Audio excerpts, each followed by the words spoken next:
it to the final shape. Like it seems Uh, like they yeah, stuck the it, landing. it got a really really good reception. I'm not Yeah, it's I've exciting. never really played Destiny Yeah, me neither. But in I have some any friends that work on it, and it's like I don't know, from the sound of it, like they really pulled it off, which is just I don't know. I'm really happy for them because Yeah, me too. Me too. been like a It's 10-year thing. yeah, I feel the same way. They put a lot of work into it. Hmm. Okay. Welcome everybody. Thank you for joining because we can give everybody a minute. Hmm. But yeah, this is pretty unstructured. So if anybody has questions, you could jump in the chat. Um, and we will take it from there. But yeah, for now, do you wanna give a little breakdown about your career situation and what makes it interesting? Yeah, sure. Why not? So uh okay, I'm kind of I don't know, I'm assuming if people are here that they've probably seen at least the art that was in the post, but I'm mainly known online for concepts and illustration and digital painting. It's kind of my thing. Uh, and over the past 6 years, I've been working at a few different studios. I started at a studio called Ready at Dawn where I was doing concept art. I went to Riot Games where I was doing concept art on Valorant, and then I went to uh, Firewalk, where I did some concepts for Concord, and I can say that now because it's been revealed to the world. Oh yeah, I Um, worked on that too a very long time ago. Really, that's Yeah, awesome. I had a crazy like uh they like approached me in like 2019 when they were first starting I think it was the like same time. Yeah, really? Yeah, it they wasn't like called that yet. yeah, it was called something else. I think it's called Chaos or something. And they sent me an email and they were like, "Hey, do you want to do some like freelance work for this?" But they knew that I was like still a student. So they were like, "We're just gonna like do a couple things and like test the waters." And I did some like shit sketches and they were like, "All right, well, until we find a publisher, we can't pay you, so we're not gonna Really?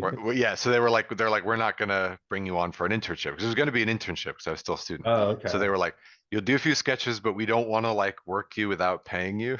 So they didn't like they didn't move forward with it. But then like years later, actually getting on the team was really funny because like looking back at the stuff I did, and Mm. seeing it still in the folder and being like, oh, it's a completely different project now. It was pretty fascinating. I imagine you went through the same thing, like doing that early blue sky stuff. It always Yeah, goes through yeah. such a huge transformation. Yeah, it was Um, completely different. yeah. Um, so yeah, so then that was Firewalk, and then after that I moved to Valve, and I've been at Valve for the past almost a year. My 1 year mark is in 1 month, so that's exciting because I don't know. I've been jumping studios quite a bit trying to find the right place, and Valve so far has been perfect. But weird, and the reason I say weird is because I uh I I'm kind of like most of the stuff I've been doing is not painting related. Almost everything has been modeling and animating stuff, which Did is you like know that going in? crazy. Yeah, but I didn't realize like I interviewed with them and I asked everybody because their whole structure is all about like everybody being kind of general uh and I asked them like so you can come in as like one thing and then kind of over time grow essentially into a different like Right. job title. And people are like, yeah, but unless you're really good at that new thing, you have to realize you're going to be in competition with people who do that at like a world class level. And I was like, oh God, Right. that's scary.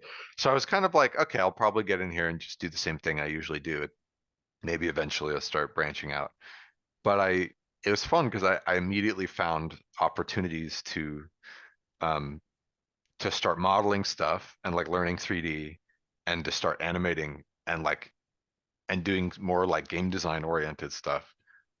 And so that's been really crazy. But it's been good for me because it means that like painting can kind of return to being this like sanctum of like Yeah, I go to paint to relax and clear my head and be really, really expressive. So like even though it's been slower because it's all uh I'm a bit overworked, so the personal output has been slower, but it's been like much more satisfying to explore and like do this stuff without feeling burnt out. yeah. So yeah, so it's an interesting spot. But I can't say I dislike it. It's really nice.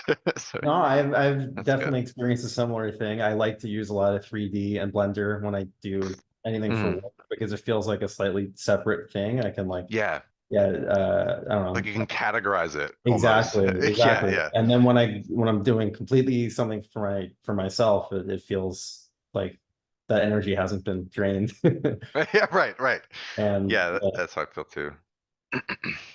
but yeah, I think oils is like another step beyond that too, where it's just I don't know, it's really, really nice physically interacting with something that doesn't have a backlight. It's Yeah, yeah, really, yeah. have you tried any oils? I did some oil stuff in school, but I haven't touched it since just because the permanence of it freaks me out. Yeah, I'm such a Gen Z kid. to me I that's have like to be able to undo. it's like a mountain to climb or something. It feels like Yeah. a really new challenge, which is primarily psychological. Yeah. I mean it's exciting. Like I have been thinking about it more seriously, especially now that I'm doing painting more as like a personal thing. It's like, well, maybe this is the way to keep exploring Yeah, it. I would I was love to see thinking, oils from you. It'd be so cool. oh, it'd be so fun. I was thinking watercolor would be fun too. Like, Oh yeah. I don't know, man. It's just there's so many cool things to do with traditional medium. I think watercolor scares me more because the more I do oils, I realize Yeah. like, it is fairly controllable. Like you can Yeah. actually, once you get comfortable with it, you can pretty much use your digital process. Right. Uh, and yeah, watercolor seems a lot more in that kind of, I don't know, facing the Yeah. permanence of Yeah, decisions. it's terrifying, but you get the most beautiful texture I've ever seen. My old coworker, Kunrong, he like I remember it was my first job and I was still like in awe of everyone else that I ever worked with. And like not that I'm not now, but it was like that like art student awe where you're like, "Oh my God, you're like perfect." Was And this, everything you where do, I was have to this? like imitate. This was my friend Kunrong, my first job at Ready at Dawn. But Oh, he okay. said he always said whenever I brought up because we would share art that inspired us, and I kept sending watercolors. And every time I sent watercolors, he would say it's cheating, and he wouldn't say anything else. I was like, "What What? do you mean?" And Yeah, he's that like, needs "You get, elaboration. yeah." I had to like crack him, but he was like, "The texture, you get perfect texture." And he's like, it's like magic. You have perfect texture, and somehow people can just like do it without having to revise anything or correct any shapes. He's like, they must be cheating. There must be something like, Oh, okay. yeah, it was like a stupid conspiracy joke, but yeah, it was funny. Uh, Yeah, I thought he meant just using watercolors as cheating. it's cheating. That's funny. Yes, it was gone wrong. Yeah, he's fucking Oh yeah, he's amazing. awesome. Yeah, I he's didn't know you worked with him. Yeah, I worked with him at he was at my first job, and then he was my contact that got me a job at Firewalk because he was working there on Concord as well. And I was like, I was getting a bit tired of Valorant, and I was like, "Hey, want to work together again?" And he's like, "Yep." And 30 minutes later, I got the email that was like, "We're interested in talking with you on the phone." That's convenient. Yeah, it was great. It was great. I am seeing questions spawning now. Yeah, do you want to Uh, go from the first one? Let's see. Yeah, The maybe one I about can. writing. Yeah. Let's start from the top. Oh, also, Elden Ring DLC is really cool. If you guys like cool designs, I would just like take a look at it, even if you're not going to play it. Just like watch someone play it and look at how cool some of the creature design is. All right, let's answer questions. How painting relates to writing. Um, so I think I think painting and writing for me, I don't really I don't know.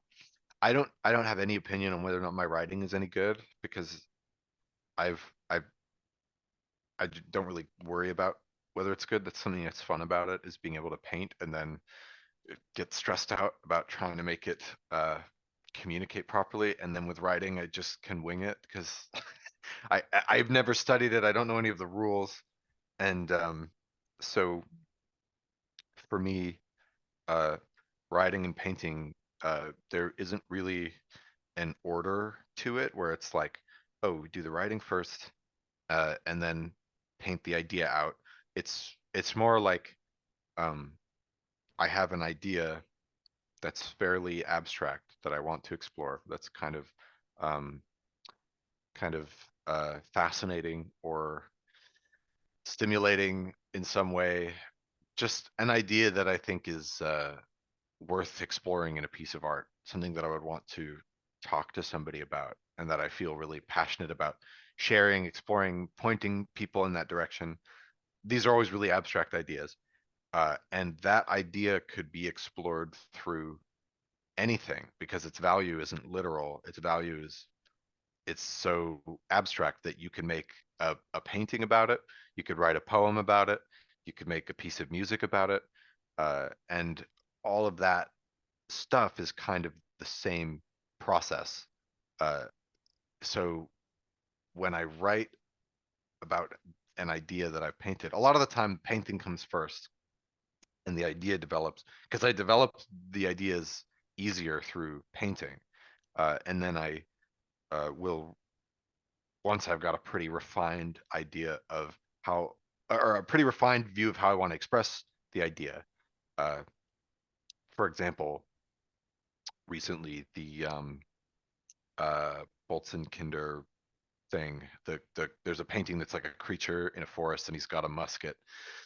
Um, and or it's not exactly a musket. It's an old fashioned type of rifle from the Civil War era. But the idea that I wanted was like what I started by exploring was I've been fascinated recently by folklore uh, interacting with modern times because I've seen folklore presented as an ancient thing, and there's an interesting friction to me between folklore being strange and abstract, but the content that it's describing being modern and familiar because back in the day, what folklore was about was fairly like the context of folklore is fairly modern. And nowadays it's all ancient. And so recently, like with those two paintings, I've been kind of curious about that friction. Uh, and for the I did one piece that was it was a I forget what I called it, but it was like a weird plane creature. It looked like a kind of a weird, like spindly hyena thing, but it was also like made of plane parts.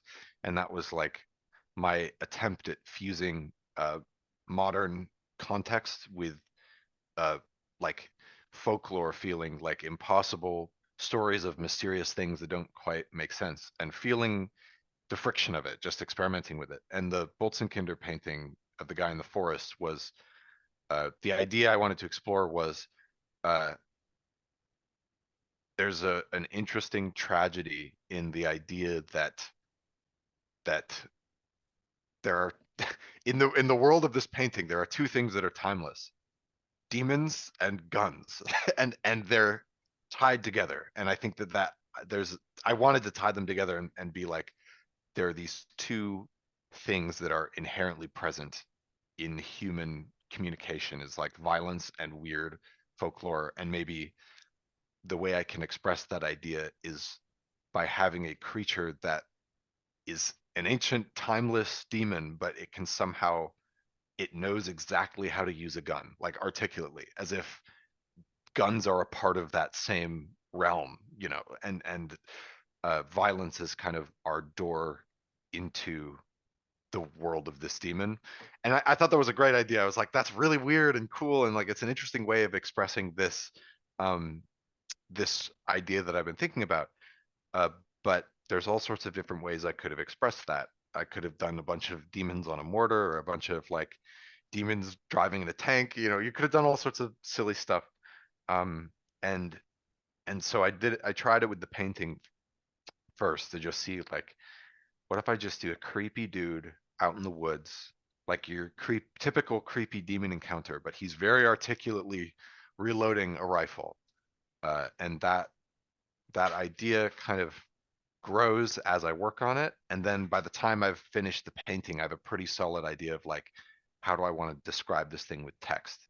And the way I described it with text was just kind of articulating the idea again, just saying like, the image is saying he's able to use this gun articulately. It's pretty interesting, and uh, they're tied together. So with the writing, I wanted to do the same thing. So with the writing, I said like, um, I just I just described how well it can hold the weapon and how it looks like to this creature the weapons of war are intuitive because it's a creature of war and there's some weird connection there that we don't get.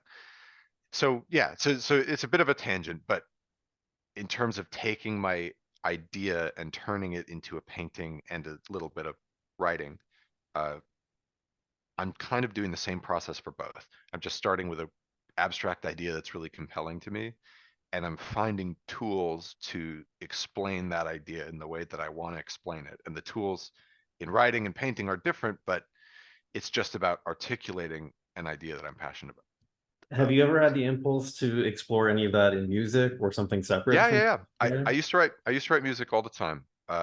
And I haven't recently, mainly because my laptop is no longer functional, and I used Logic to write stuff. But um, I I do the exact same thing for music as well. I would just start with an idea that's relatively, I would express it through a story, and I would kind of try to write music to accompany the story.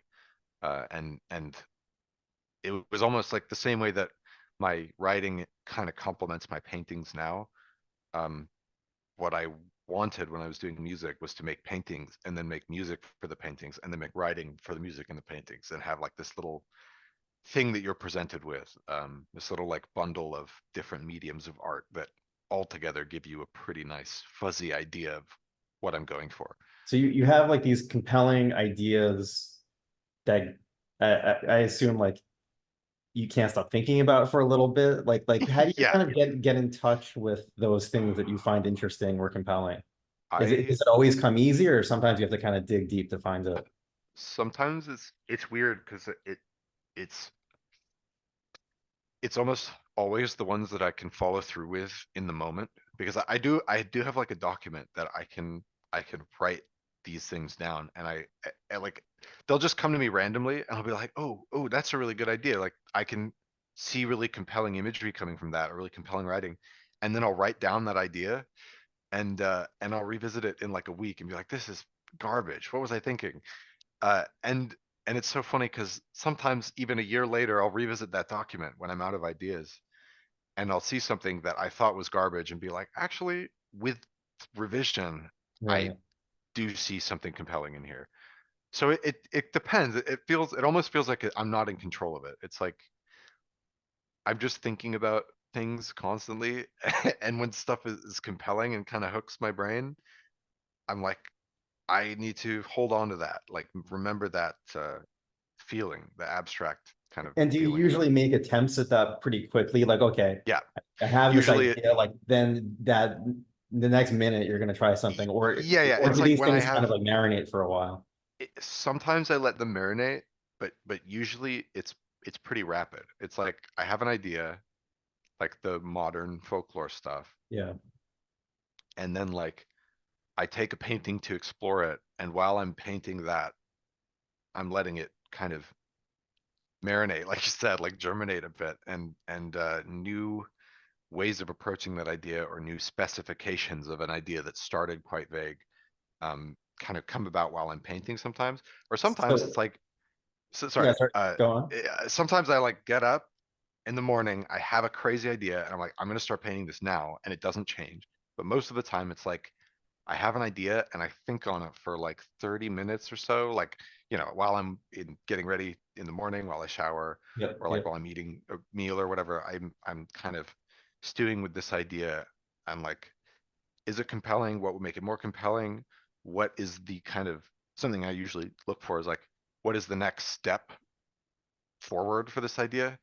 So there's like a lot of ideas that start like really, really basic, and that's fine. But like, I really like stuff that feels surprising. So I usually I think of something that is like a good hook, like initially a good hook. Like, oh, what if there's a there's like a guy carrying a big thing, for example. And I've seen a ton of art of like dudes carrying big things, but I'll sit and stew on it and try to think like what is like the next level of this? Like how do you take that idea and like exaggerate some element to the point that it becomes a whole new thing? So like what if the thing he's carrying is like way, way bigger than him? Or like what if it's a ton of people carrying a thing? Uh, and then okay, I like the idea of an army of people dragging a big thing. And then you think about like what what could that imagery evoke? There's a sense of cooperation. If they're not using tools, there's a sense of kind of this weird, timeless, primal something, but you feel the cooperation, which is fairly compelling. And then once I have that, I'm like, okay, that's a little bit more sophisticated than like a guy carrying a big thing. So the like what is the stuff that I can set dress this with to double down on what makes that idea compelling? So like you could make it, if it's about that cooperation like being a timeless thing, uh you could have them carrying something relatively futuristic looking or derelict, like maybe we're a billion years in the future, whatever, and uh these people, it's like families pulling, or it's like Mhm. clearly a community or a culture pulling this thing, or they've decorated it to look, it's something that's really valuable to them.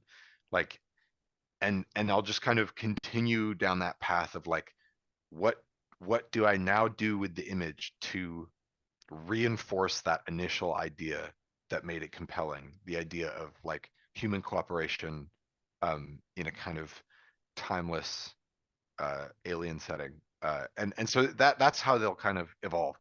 You can start with something super Yeah. basic and like boring, and you just kind of try to find something that'll push it to the next level. And then how do you reinforce it once you have something that's compelling? So there's It's iteration like while you're under the influence of the excitement of these yeah, ideas.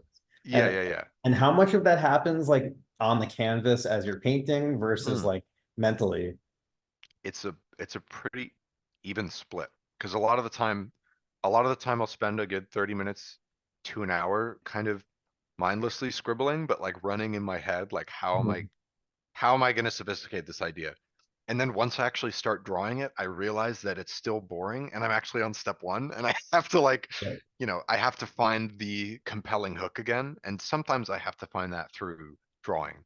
Um, and when I do that, typically it's pretty spread out throughout the piece.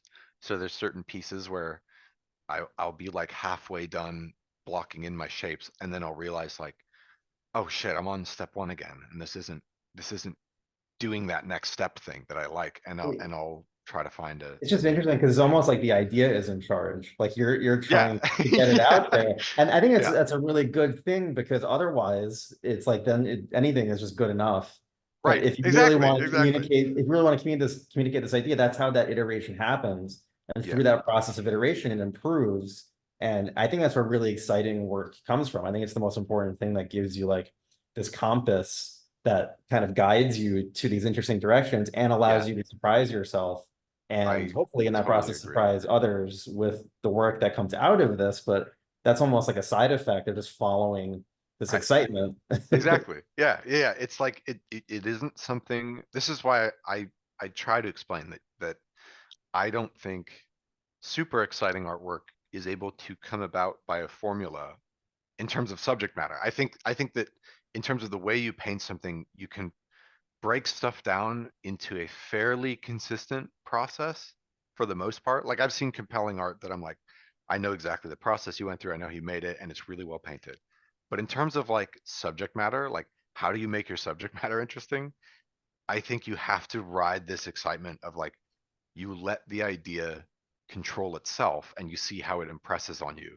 Mhm. And like you're constantly feeding it new things to be like to make it grow kind of into something that you're like, okay, now it's substantial enough that I really have to work hard to capture it properly. And that'll give you something great. I don't know. That's my take on it. And like it's a bit of a tangent, but that's part of the reason why the way Valve works is really exciting to me because Mhm. their game development process is like you start with a fairly basic idea and then you test it with someone who has no idea what they're looking at as early as possible and they play through it and they're like, oh, this feels miserable, or like this is really exciting, or like when I do this, it's really fun.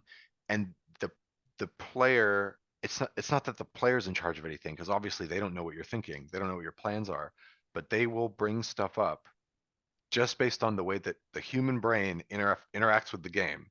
They'll be like, well, when I ran past this thing, it really made me want to do this. And then Yeah. you'll hear that and be like, I never thought of that. And that's perfect. And like that helps support my initial hypothesis. And you start kind of feeding it back into itself. And eventually it continues articulating and sophisticating until it's something super tight. And like, Yeah. it's great. I just I love it. remember in the commentary for Half-Life 2 that they talked about the process, Yeah. the importance of playtesting and iteration that Mm. happens from a lot of playtesting. It's interesting hearing it. It sounds like it's the same thing still.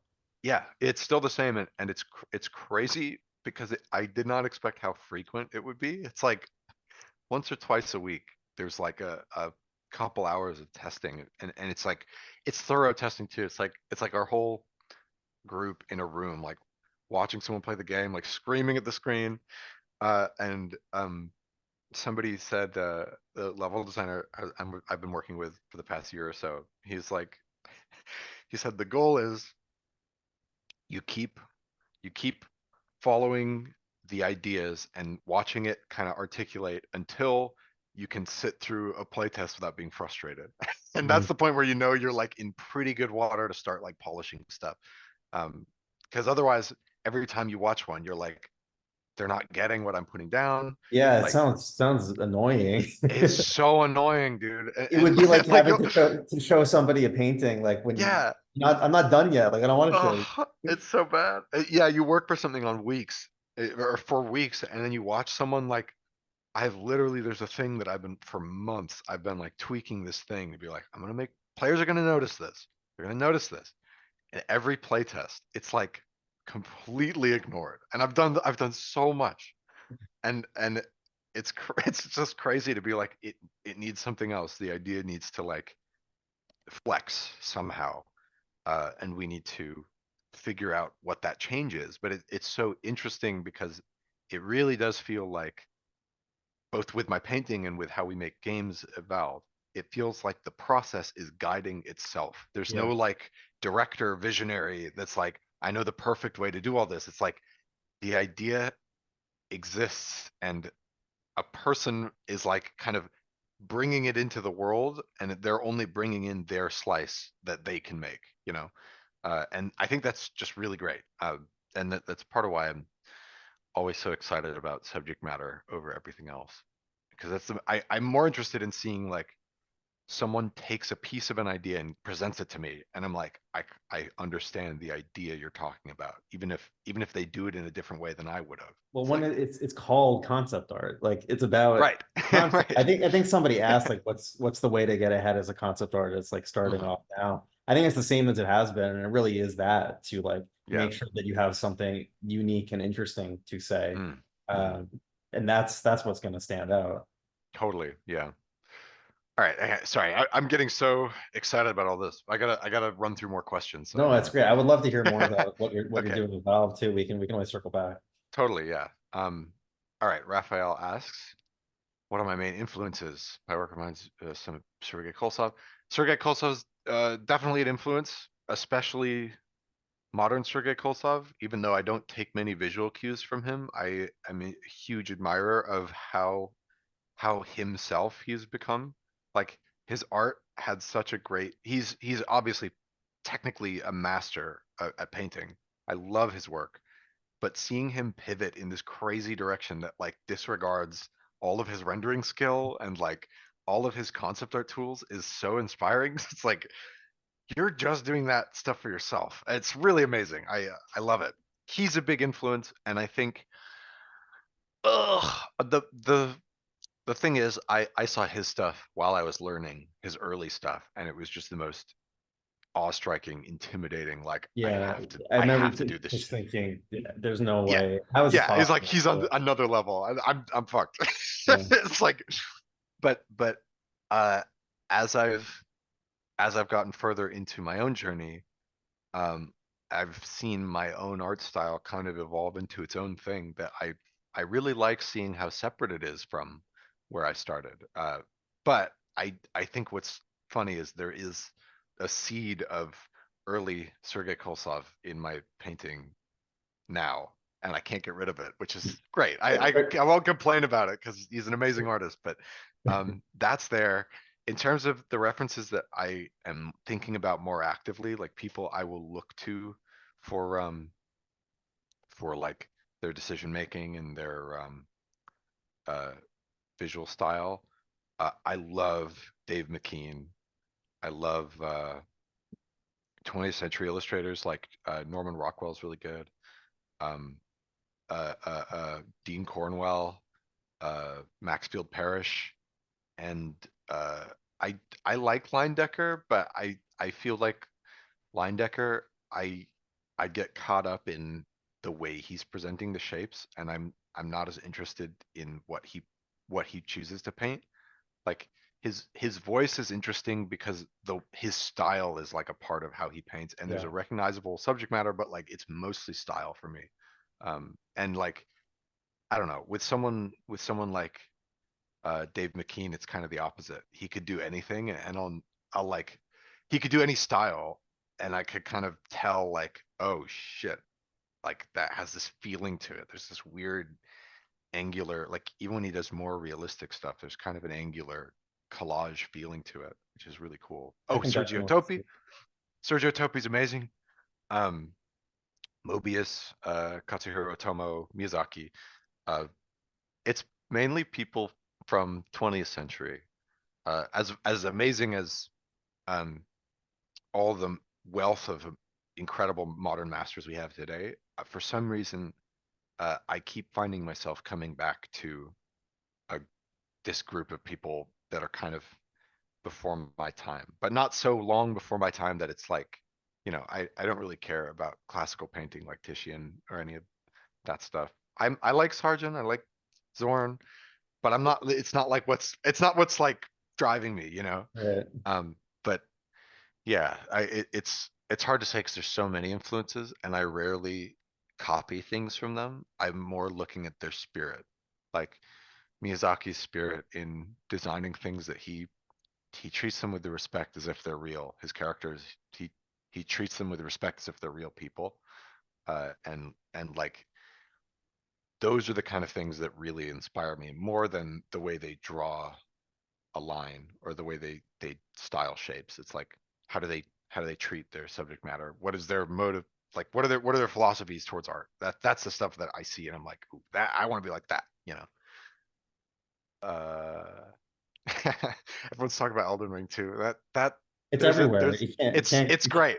It's great. I will say there's I won't spoil anything, but there's a thing called the Divine Beast Dancing Lion that is the best thing I've ever seen. It's so cool. It like makes me so happy. But I'm not gonna say what it is, but it's great.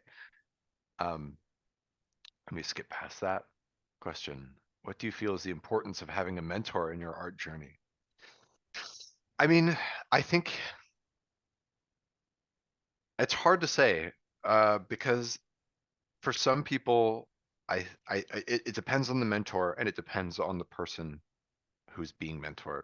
I think I think the danger okay, there's benefits and dangers, and I'll explain what I think both are.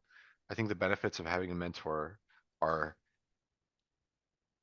being helped to understand what really matters uh, in terms of like what you should be focusing on.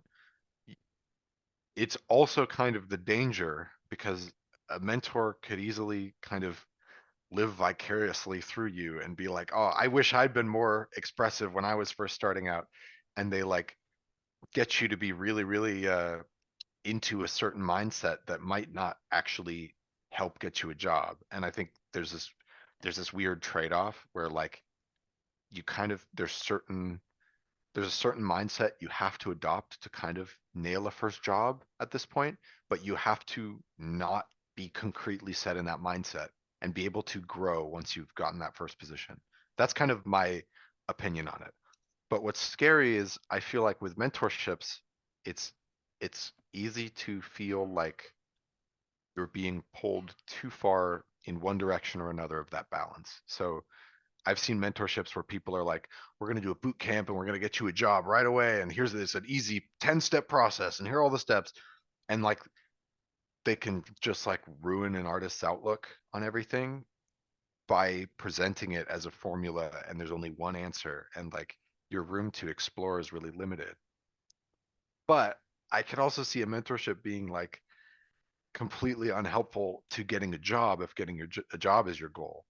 Um, so it's kind of you have to have long, honest discussions with whoever you want to mentor you, uh, because I think it's easy to have your fear of like you have this urgency as a student of like, oh, I got to get my foot in the door. I got to get this first job so that I'm like safe. And a lot of the time, there is a predatory kind of mindset that can emerge on the part of the mentor that is like that you can kind of it's not intentional. It's not that they're being like they're not evil, but a mentor who is providing something that feels objective when you're in this headspace where everything is extremely unsure and it's extremely nebulous and vague. That kind of objectivity can be very appealing to the point of wanting to hold on to it and be like, this is the way you're supposed to paint and make concept art and never let it go. And that is something that I think is really dangerous because what happens when you get tired of that and you really believe that this is the only way to make art? It might just make you want to give up. And like, I don't know. I think that's the Yeah, last thing I I'd think want to if make there's someone like do. an emphasis on this will get you a job, or if it's Yeah. advertised with like studio logos or It's something, or like dangerous. this is where other students are now working. I think those things are red flags Yeah. to avoid. And I think wherever possible to separate the art journey from the commercial art journey.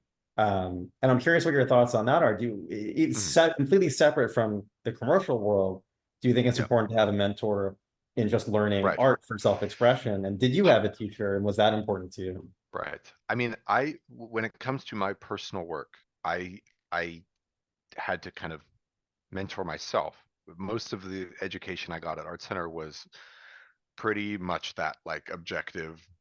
We're gonna we're gonna show you the rules and you're gonna follow them and you're gonna get a job from it.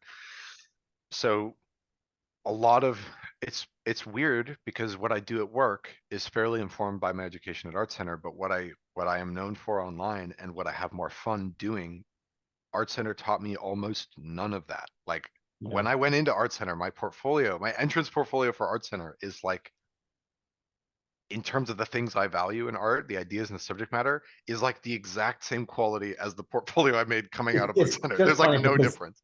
in my like 3 4 years of doing one-on-one mentorships, like Yeah, anytime someone has gone to Art Center, I feel like I am just filling in the gaps of like yeah, that yeah. education. And that's like what Mhm. my job is for those particular students. So It's yeah. yeah, it's tricky because they give you a lot of really good information. It's just like all of that information you kind of have to relearn because tools like perspective and anatomy have to be recontextualized by story and like an understanding of story and design. And like so you learn anatomy and you're like, I know all the muscles, and then you learn to draw figures and you're like, now I can draw figures. And then once you try to start like telling a story with it, you have to kind of reapproach it from a different It's angle that you backwards. Yeah, yeah, you exactly. have to integrate all of these things into a cohesive whole, and they don't teach you how Right. to do that. Right, Yeah, right. it's like it's obvious when you look at all the graduating students' portfolios, which all look identical to each other, and Yeah, it's clear then that it's not about any kind of like communication. right, Otherwise, that wouldn't happen. right, right. And yeah, so yeah, in short, a mentorship is a good thing if it means that if it means that it's a way for you to help reflect on your art and kind of figure out which direction you want to go with your journey. Uh, but it's not a good approach to try to satiate that hunger for getting a job and getting safety and getting Yeah, grounded on yeah, your and feet. that's Like, that's discussions I've had to have in mentorships yeah, also, like yeah, talking about that because I really mhm, believe like the best way to be successful in the industry in a commercial sense is to be true to yourself and have something where you're not following trends, you're not yeah, targeting studios. right, So yeah, and that you can't say, oh, you're gonna get a job in this many months and like here's a right, list of logos where former right. students have worked. It just doesn't work that Uh, way, and that's yeah, I think that's a discussion that has to be had and it has to be honest.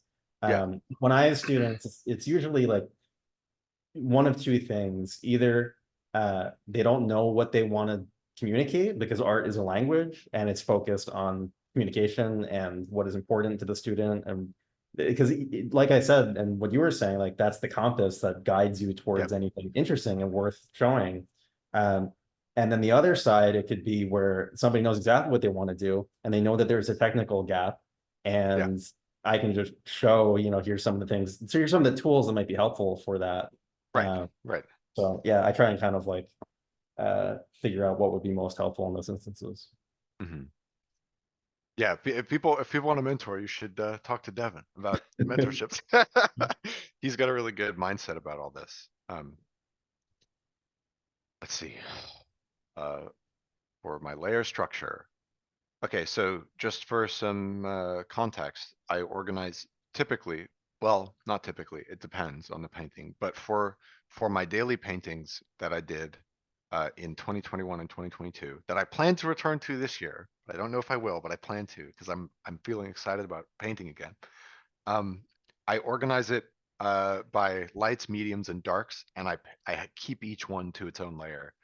Uh, so this question is, for my layer structure organized by darks, mediums, and brights, on what layer do I paint smaller dark, medium, and light shapes that exist over top of a larger shape with different value? So like this is referring to the way I paint these pictures is I start with a lot of uh, I start with 3 layers of shapes, and there's dark, medium, and light.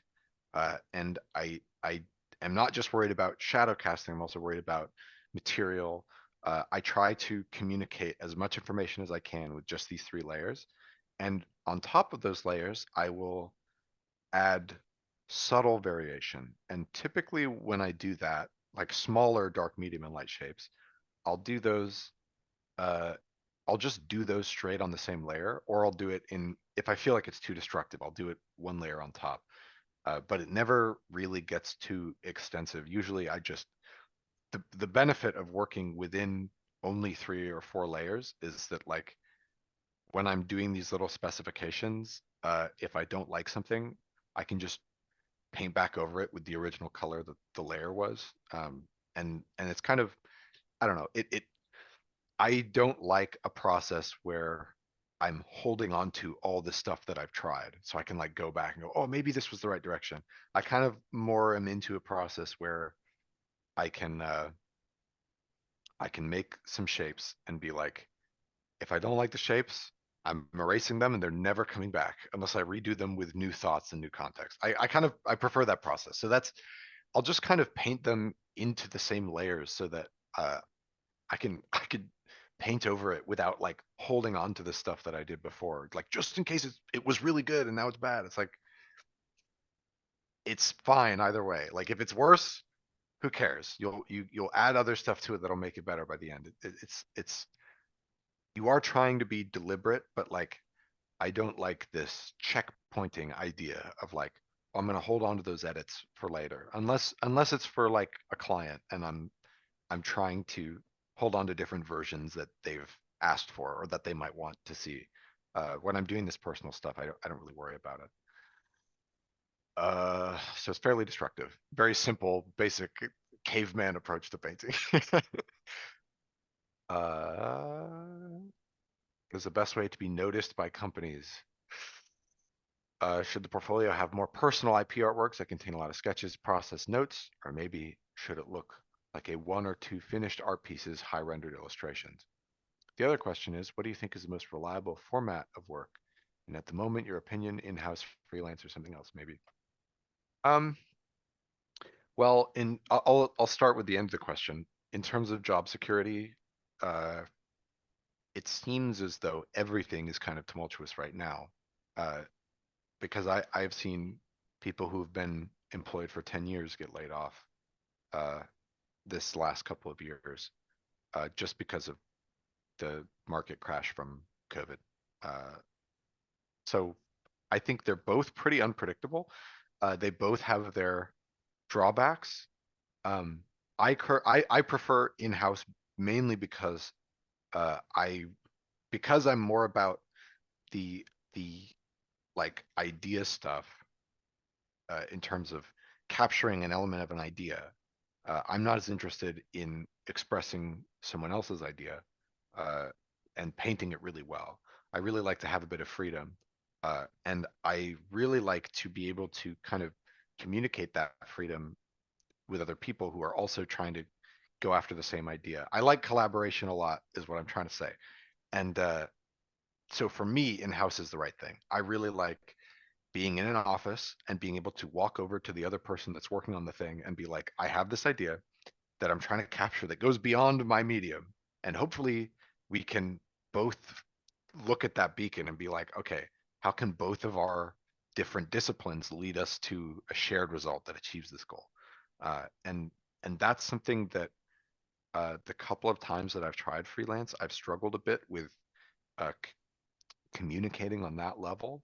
Um, but I know that like that kind of communication can be really exhausting and for a lot of people it's just like I just want to like make really good designs.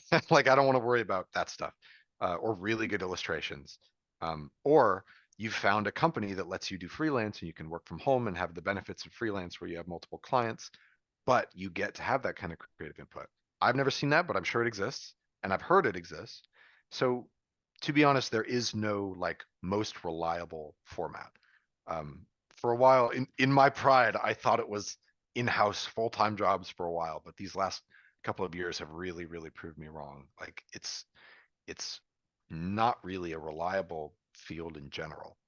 Um, but that being said, uh, freelance is nice because you have the cushion of having multiple clients lined up. Yeah. I That's think, like a really you when you get drops from a full-time position and you won't have warning and you have nothing lined up. So you're just kind of like, oh shit. Like I have to build relationships now with clients and like it's a much trickier situation to be in than losing a client when you're doing freelance stuff.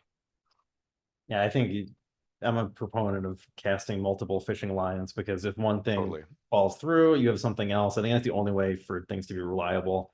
Totally. And Yeah. finding things, uh, I don't know, there's things outside of directly from the industry that you could do also, and you could work in the Hmm. industry. There's a lot of creativity that goes into this also, of like how many Yeah. things can you think of that all work with each other. But yeah, I I think that's the best way. yeah. Yeah, freelance is yeah, my current what's really nice is uh and if you can negotiate this when you're talking about a job offer with people, it's pretty an ideal situation would be to have a full-time position, but also be lined up for freelance in case something goes south, which Yeah. is how I've set it up with Valve and Firewalk. And there's other places that I've interviewed at and been like, so I've gotten our relationship to a place where it's like, if I am in need of a job, I have a pretty nice net of studios that I can talk to. Uh, and I think that's mostly where you want to be uh, and if you have the energy for it, I know even at Valve, there's a bunch of people that do Valve stuff full time, and then like on weekends they do freelance or something else, which I'm like, I, I could not do that. Like, but yeah. Just Um, tying this back to, and if you only do one thing with your work, like if you only have targeted one studio, like a dream job, and then that right. job doesn't work out, Oh, man. that Yeah. makes it a lot more difficult, as opposed to where if you are just you and nobody else is you, uh, Right.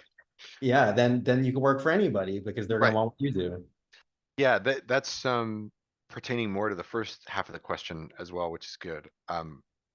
The the portfolio, the hypothetical, I don't know if people have been instructed to do this, but I have opened up my DMs for a lot of portfolio review, and I just kind of, by the way, if anyone ever wants me to take a look at their portfolio and give personalized feedback, I will just do that for anyone. I don't charge money for it or anything. I don't like do it in specific events. It's like always open, just like contact me. And so I get a lot of students that come and have portfolios to show me. And the biggest complaint for me that I have about all of them is that they all melt together because the student is focused on what they what they see being posted. Yeah. They're like, there's a wave of, every time something hits, there's like a wave, like Destiny hit, and then there's a wave of like Destiny like art in portfolios.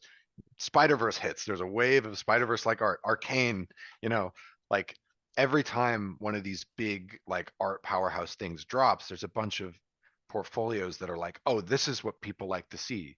It's like, oh, people like to see, they get caught up in the specifics of like Spider-Verse blew up. Oh, people like to see angular stuff with low frame rate and floating lines and like scratchy brushwork. And it's like, no, no, no, people like that stuff because they liked to see Spider-Verse, which was a new thing that like defied a lot of previous animation.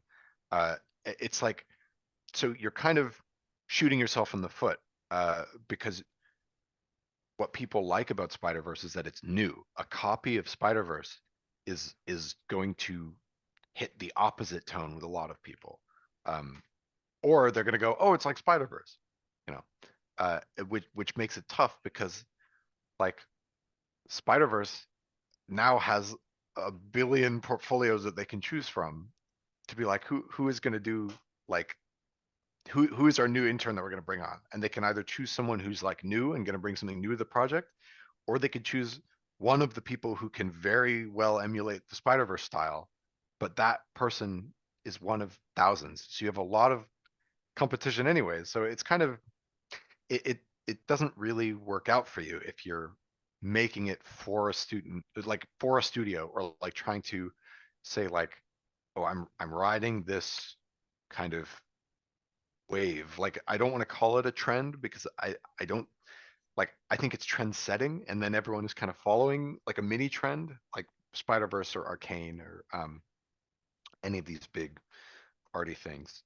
And like Devin said, the only solution to it, the only way to have like a rigidity and identity in this torrent of swells of different waves of art is to just like be you. You have a personality that is like, even as it changes as you grow and live life, your personality will remain completely unique, and it's like it's just an untapped well of identity that you can just like draw from your own instincts and draw from like, I thought about this weird idea this morning and I'm really passionate about it. And it's not like a, I got to think of ideas to like post art about. It's more like a, I I know what do you think about already? It's like, what do you already find yourself thinking in Yeah, circles about because you I can care about imagine it that so much? it sounds like, oh, I have to try to be unique. I have to find something new. But it's more like you have to stop trying. Like everybody Exactly. has intrinsically has their own handwriting that you never Yeah. decided this is what my handwriting is going to look like. It just you just let it happen. And I think it's Right. the same with building something unique. Yeah. Yeah, it's yeah, I agree. Yeah. letting go. Handwriting is an excellent, uh, really, really good To me, comparison. it's encouraging because it means you already have that thing, and it's just Yeah, kind of yeah, tapping into it.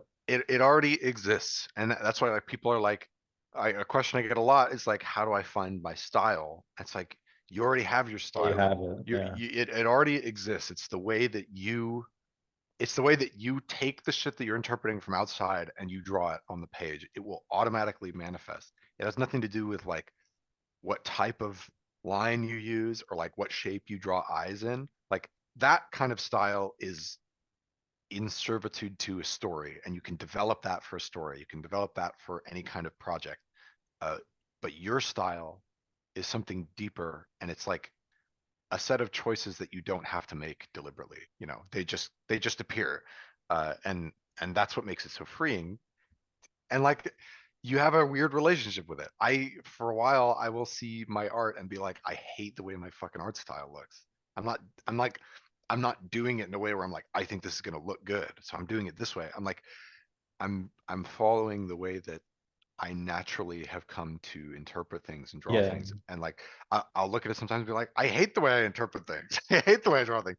And then I'll like look at it later and be like, well, maybe that was just me. You know, I was going through a different a change of personality that really I can appreciate, but in the moment I just like, you know, I felt like I wanted to reject it. It's a really weird abstract relationship that is way less mathematical than people want it to be. Yeah, and I Um, like how it evolves. I mean, it keeps it I love interesting. it. Just like Yeah, if you have some kind of process that you do, and it's like, well, that's what I'm gonna do forever. It's really, it sounds awful. yeah. It's like it doesn't make life feel very exciting, does it? Um, so the last bit of that question is portfolio. Should the portfolio have more personal IPR works that contain a lot of sketches, process, and notes, or maybe it should look like one or two finished art pieces, high rendered illustrations?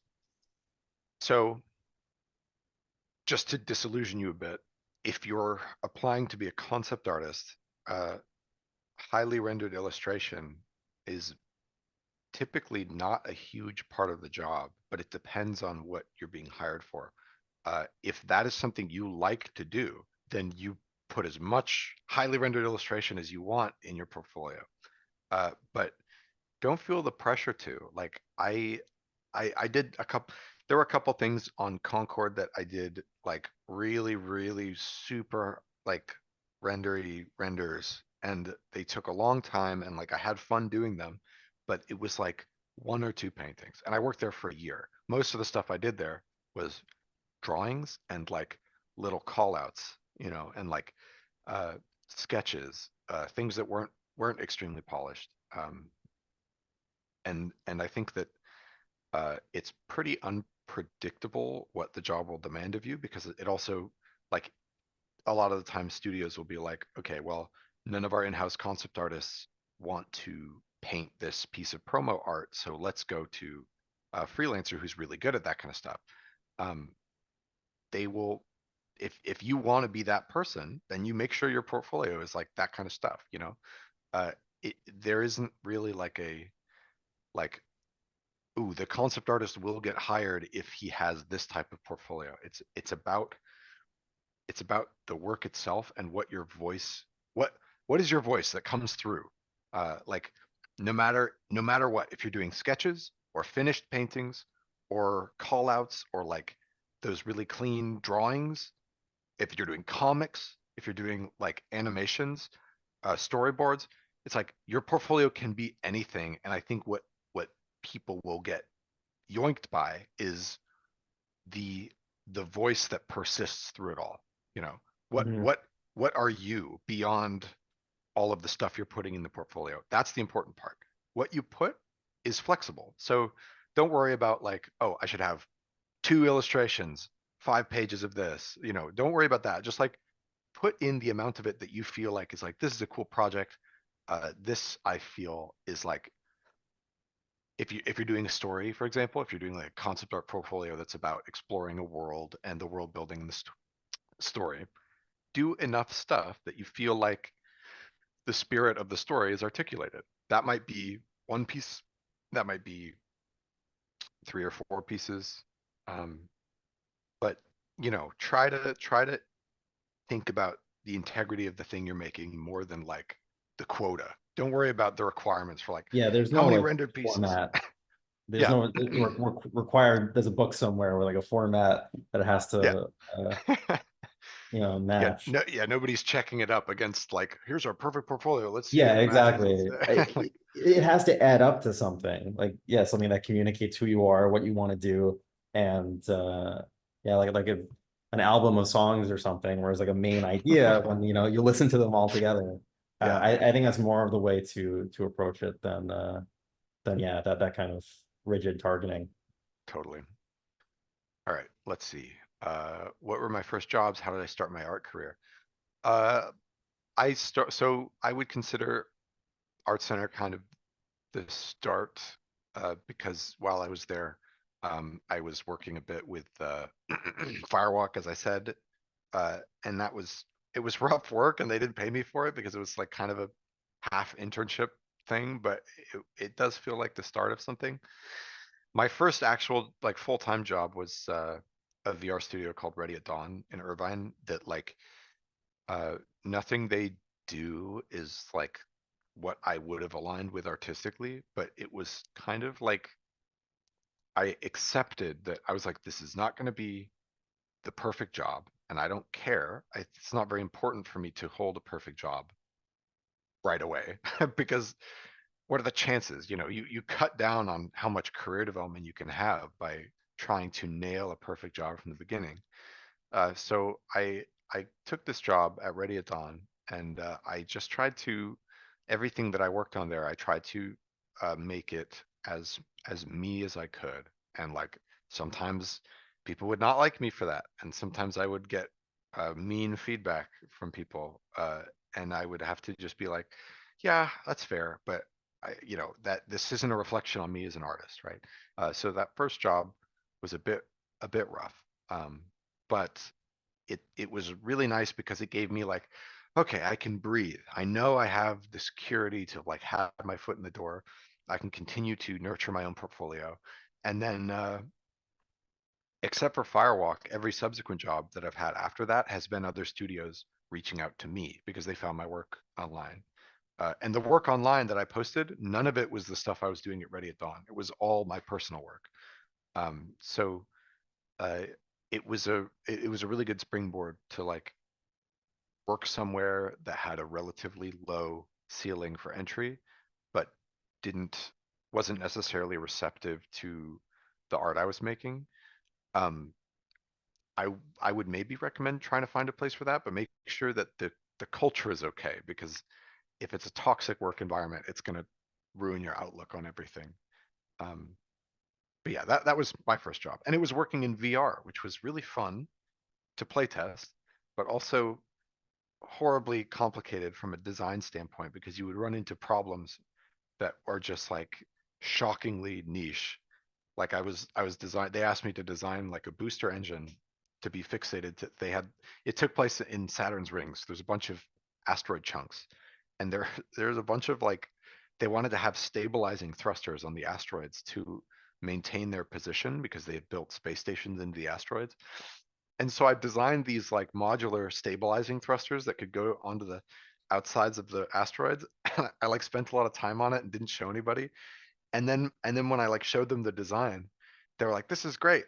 They started working on it, and then they like came back to me after a couple of days, and they were like, "Players are going to want to stick their heads inside the engine, like inside the hole of the engine, and the collision won't allow for that, so we have to redesign it so that it looks like a clear barrier that you can't stick your VR head inside."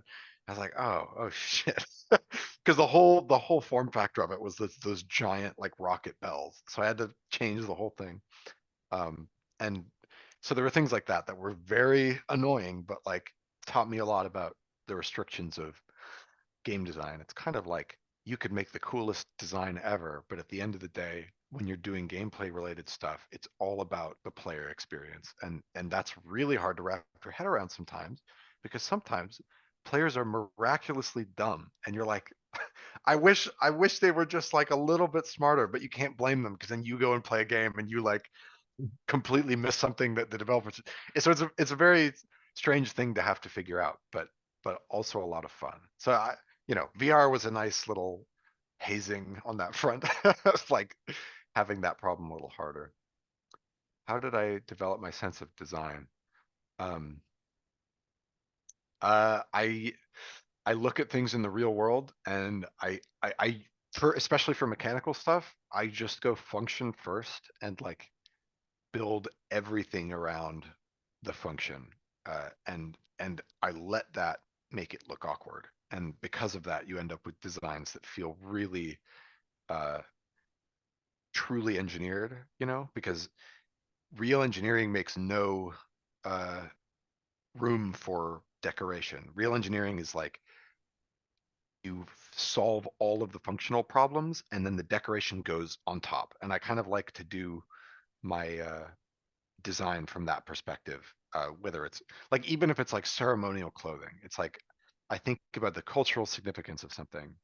I think about what of it is symbolism and what does it represent, and the finer detail kind of goes on top. I think it's most apparent for environments and spaceships and stuff. It's like I will design an environment that is like a dry dock for a spaceship, and I will think about all the requirements for a dry dock and like try to figure all those out first, and then like most of the time in that process I can go, okay, well, real world dry docks have these requirements, but we know what they look like. What if one of these requirements is way more extreme because it's a space dry dock? And instead of trying to make a normal dry dock but push the shapes in a weird direction without knowing why, I'm letting the function guide the distortion of the shapes to turn it into something really bizarre and interesting. And then you get that specificity that makes it feel like it was actually engineered, which I love. That's like my favorite thing ever. And I've found that also carries into animation. uh, I will when I've been doing some animation for stuff at Valve, and I'll start by just setting up the animation rig. I won't even model anything or sketch anything first. I will start by setting up like a rig, and figuring out the constraints of the rig and making the rig move in the way that I want it to, and then I will model and design around the rig because the rig already has my motion.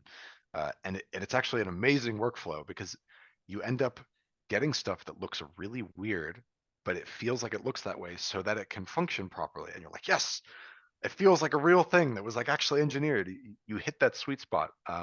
And so that's kind of how I design stuff. I'm not as concerned about like the design rules, like the big, medium, small, unless they pertain to the function. So like when I look at things that are huge, for example, typically on a huge machine or a really vast industrial environment, you will see a more exaggerated relationship between large areas of rest and small details. There's a more exaggerated relationship. The larger is larger and the smaller is smaller, and there's less medium in between.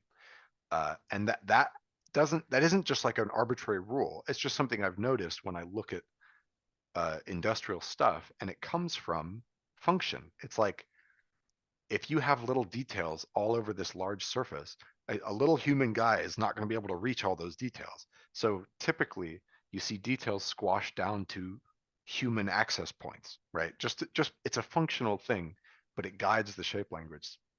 So like, I try to follow those same rules, but I don't follow them from a place of like, oh, you have to have big, medium, small, or like big things always have big, medium, small like this. It's more like, what is the function demand, and what do things what is the balance of big, medium, small, or symmetry, or any of these design ideas? What does this balance look like on things that have this requirement in real life? you know and that's kind of where my sense of design has evolved from. So a lot of the time my stuff looks kind of clunky and awkward, and I like it that way. uh it does mean I struggle a bit when I have to design stuff that's very modern and uh decorative. Like modern architecture is tricky.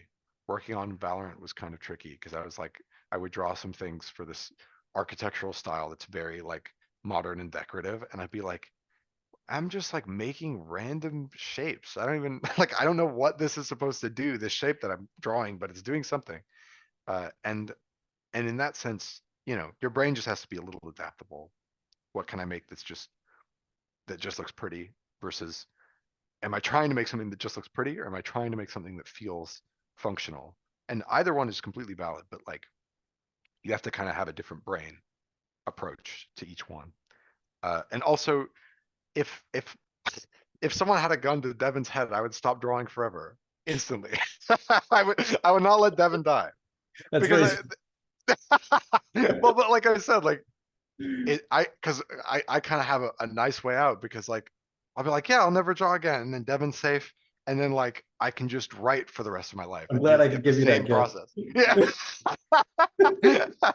Or I can make music. I have an escape. For Devin, I don't know. I wouldn't mind, Devin, if you had me killed. It wouldn't matter. This is very Be okay. touching. uh, how do the super initial ideas manifest? For you, it's a colored image lacking details, but I've heard from others that ideas are always, for example, black and white or always verbal.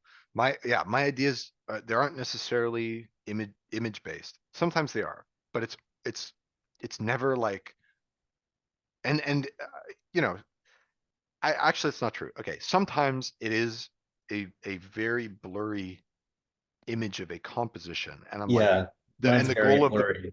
the Yeah. goal of the piece is like I want to try this kind of composition. It's not so much like I want this story or this whatever, but when it's the subject matter and the story, it typically is not organized visually. It's not like I can't see the picture in my head. I can see the subjects and the details, the textures, expressions, but the shape and the organization of everything is not planned. And that's something I think that's just I have that that the fucking stupid test with the apple where Yeah, they're like Apple how well thing. can you Yep. visualize? Yep. So my visualization of the apple has really clear texture and is shiny and I can see the material, but I can't see the shape of it, like the outline. And I have a feeling that has something to do with the way that I can't visualize a composition. I have to experiment a bit with it on the page. Everything you're saying, it's identical to me. Yeah, nice. Yes. Yeah. That's awesome. I mean, it, it, I think it's validating to hear that because like I don't know. I know that some people start with a composition in their head and they Yeah, it can is like for draw me it. too, because I never hear this. It's just yeah, it's really good to like for me, it's good to just have an idea of the story, Yeah, if like if I do have like an image in my head, it's always blurry. And like you said, it's like a compositional idea. And mhm. I find that it's usually pretty boring until I go Yeah, in yeah. experiment and find something better that I didn't anticipate. That's exactly how it goes for me too. And like so instead of typically I don't start trying to like make good on that idea of a composition until I also have a story in my head to like facilitate with it. Um and a lot of the time I'm just thinking of ideas that are really compelling to me. Like the idea of feeling as though like the idea of the piece that I did with the guy it's like it got like a weird carapace like shield on his back and he's like protecting this kid Mhm. and there's all this rock everywhere. That painting, the idea was like the feeling of like seeing something like seeing a person from like a society of people that has never been seen by you or your cohorts, and you feel like this sense of shame that like they feel threatened by you, and you feel like this sense of awe of the mystery of like who are these people, and you feel this weird sense of self-awareness and like empathy of like no I don't want to hurt anyone, like don't worry, you know. And I that's why like everything I did on that piece, I didn't have the idea for the composition until after I had that idea of like, ooh, I want a piece where it feels like you just threatened a member of a society that is completely alien to you, and they're like they're not attacking you, they're like backing away from you and like giving you a hard stare, and there's that feeling is really really impactful to me. And the way that I communicated that all came from the idea. It didn't start with the composition in my head. It was like, okay, he's going to be right in the middle of the composition. He's going to be staring straight at the camera. Uh, the person he's protecting is going to be kind of hidden behind him. He's going to look really mysterious and weird. He's going to have shadows over him, but his eyes are going to look unnaturally bright. All of those decisions come from like, how do I reinforce that idea that you just fucking intruded on this guy's space? And he's like, get the fuck out of here. I'm backing away.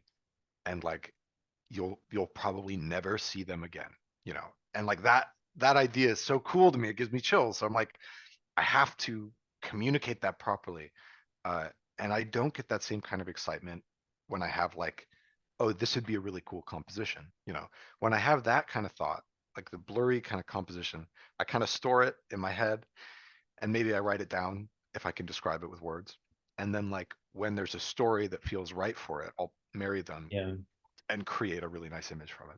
Yeah, I But it, think if you're working like abstractly and like exploring in the paint, at a certain point you have to decide on a direction and like what is it yep, suggesting me, and that's where I'm going. So you can do the same thing, and then you have a compass again. right. um, how do you see juniors getting a foot in the door as a concept artist at the moment? Sorry, something just fell off my chair. At the moment, I it's the industry for video games is extremely rough at the moment. Um, there, that's not to say it will always be rough because obviously these things go in waves. But I don't think there is a guaranteed like entryway for a junior. Like there's a lot of luck uh, with like knowing the right people and having I didn't know anyone, right? I had like one connection and he had nothing to do with the job I got uh because he was working at Bungie and I was like, I'm not good enough for Bungie. And I tried to interview there, but you know, I wasn't ready. It was not for my first job, you know. And when I interviewed at Ready at Dawn, I literally remember like they're like, okay, step out of the room and we're gonna talk about it for a bit. I'm like, okay. I go to the bathroom. And I remember coming back from the bathroom and like hearing them go literally say like, why not? Let's take a chance on it. And I was like, really? Fuck off. Like, come on. I'm like I worked really hard on this art test and everything. So it is there is a lot of chance to it. And like I got lucky that that Riot contacted me. I got lucky that my friend Kunrong worked at Firewalk and that he could hook me up with Firewalk. I got lucky that Valve approached me. Like so much of it is not stuff that I set up properly. It's just like people saw my work online and were like, "We really like your work. Do you want to work with us?" So the natural conclusion is post the work that you love to do online. Yeah. That is like the most reliable way you can do it. It's just like the best way to do it. Yeah, and this is the same advice, like the question says right now, but this has always been, Yeah. the advice. So that I had the same experiences too, like interviewing. I also had a Bungie interview when I wasn't Oh ready. man, that one's rough, dude. The Bungie interview is That took 12 insane. hours. Yeah, it's crazy. It's crazy. I you gotta interview at Valve sometime because it's just as bad, if not worse. I can't Valve is even imagine. insane. I'm sure it's worse. I can't even imagine. It was insane. It's like yeah, it was like they had me like drawing on a whiteboard and shit, and they had me like come up with like game design stuff, and I was like, I'm a concept artist. I don't I don't know. Um, it was intense, but yeah, Bungie and Valve are the two hardest fucking interviews in this industry, man. It's crazy. It's just like the endurance of like you're just sitting there and you're like, oh, I need a break, and like the next person comes in and they have all this energy and they're like, Yeah, hi, I how you was doing? exhausted by the end of it. It's so funny. Yeah. Let's see. When you get an inspiration or an image in your head and you paint it, does it look the same 100% as the way you first? Never. It never lives up to how I imagine it. Ever. It's. Don't worry. I'm in the exact same camp as you. Uh, I think this is part of why I've come to terms with the idea of following the idea as the idea kind of articulates itself. Because honestly, like I will start with an idea of how I want to paint something, and my painting will never really live up to that idea, but what it evolves into throughout the process of me painting it and actually seeing it on the page and seeing what could be changed, I think is more important. Like it becomes a better version of itself by the end. And it's not that it looks like technically better, like, oh, the composition's better than I imagined. It's like I let it take me in a direction where it's surprising me. And because of that, I no longer worry about whether or not it's the painting I imagined at the beginning. And sometimes I'll stop and be like, the version I imagined at first was so much better. But like, I don't let that thought stop me.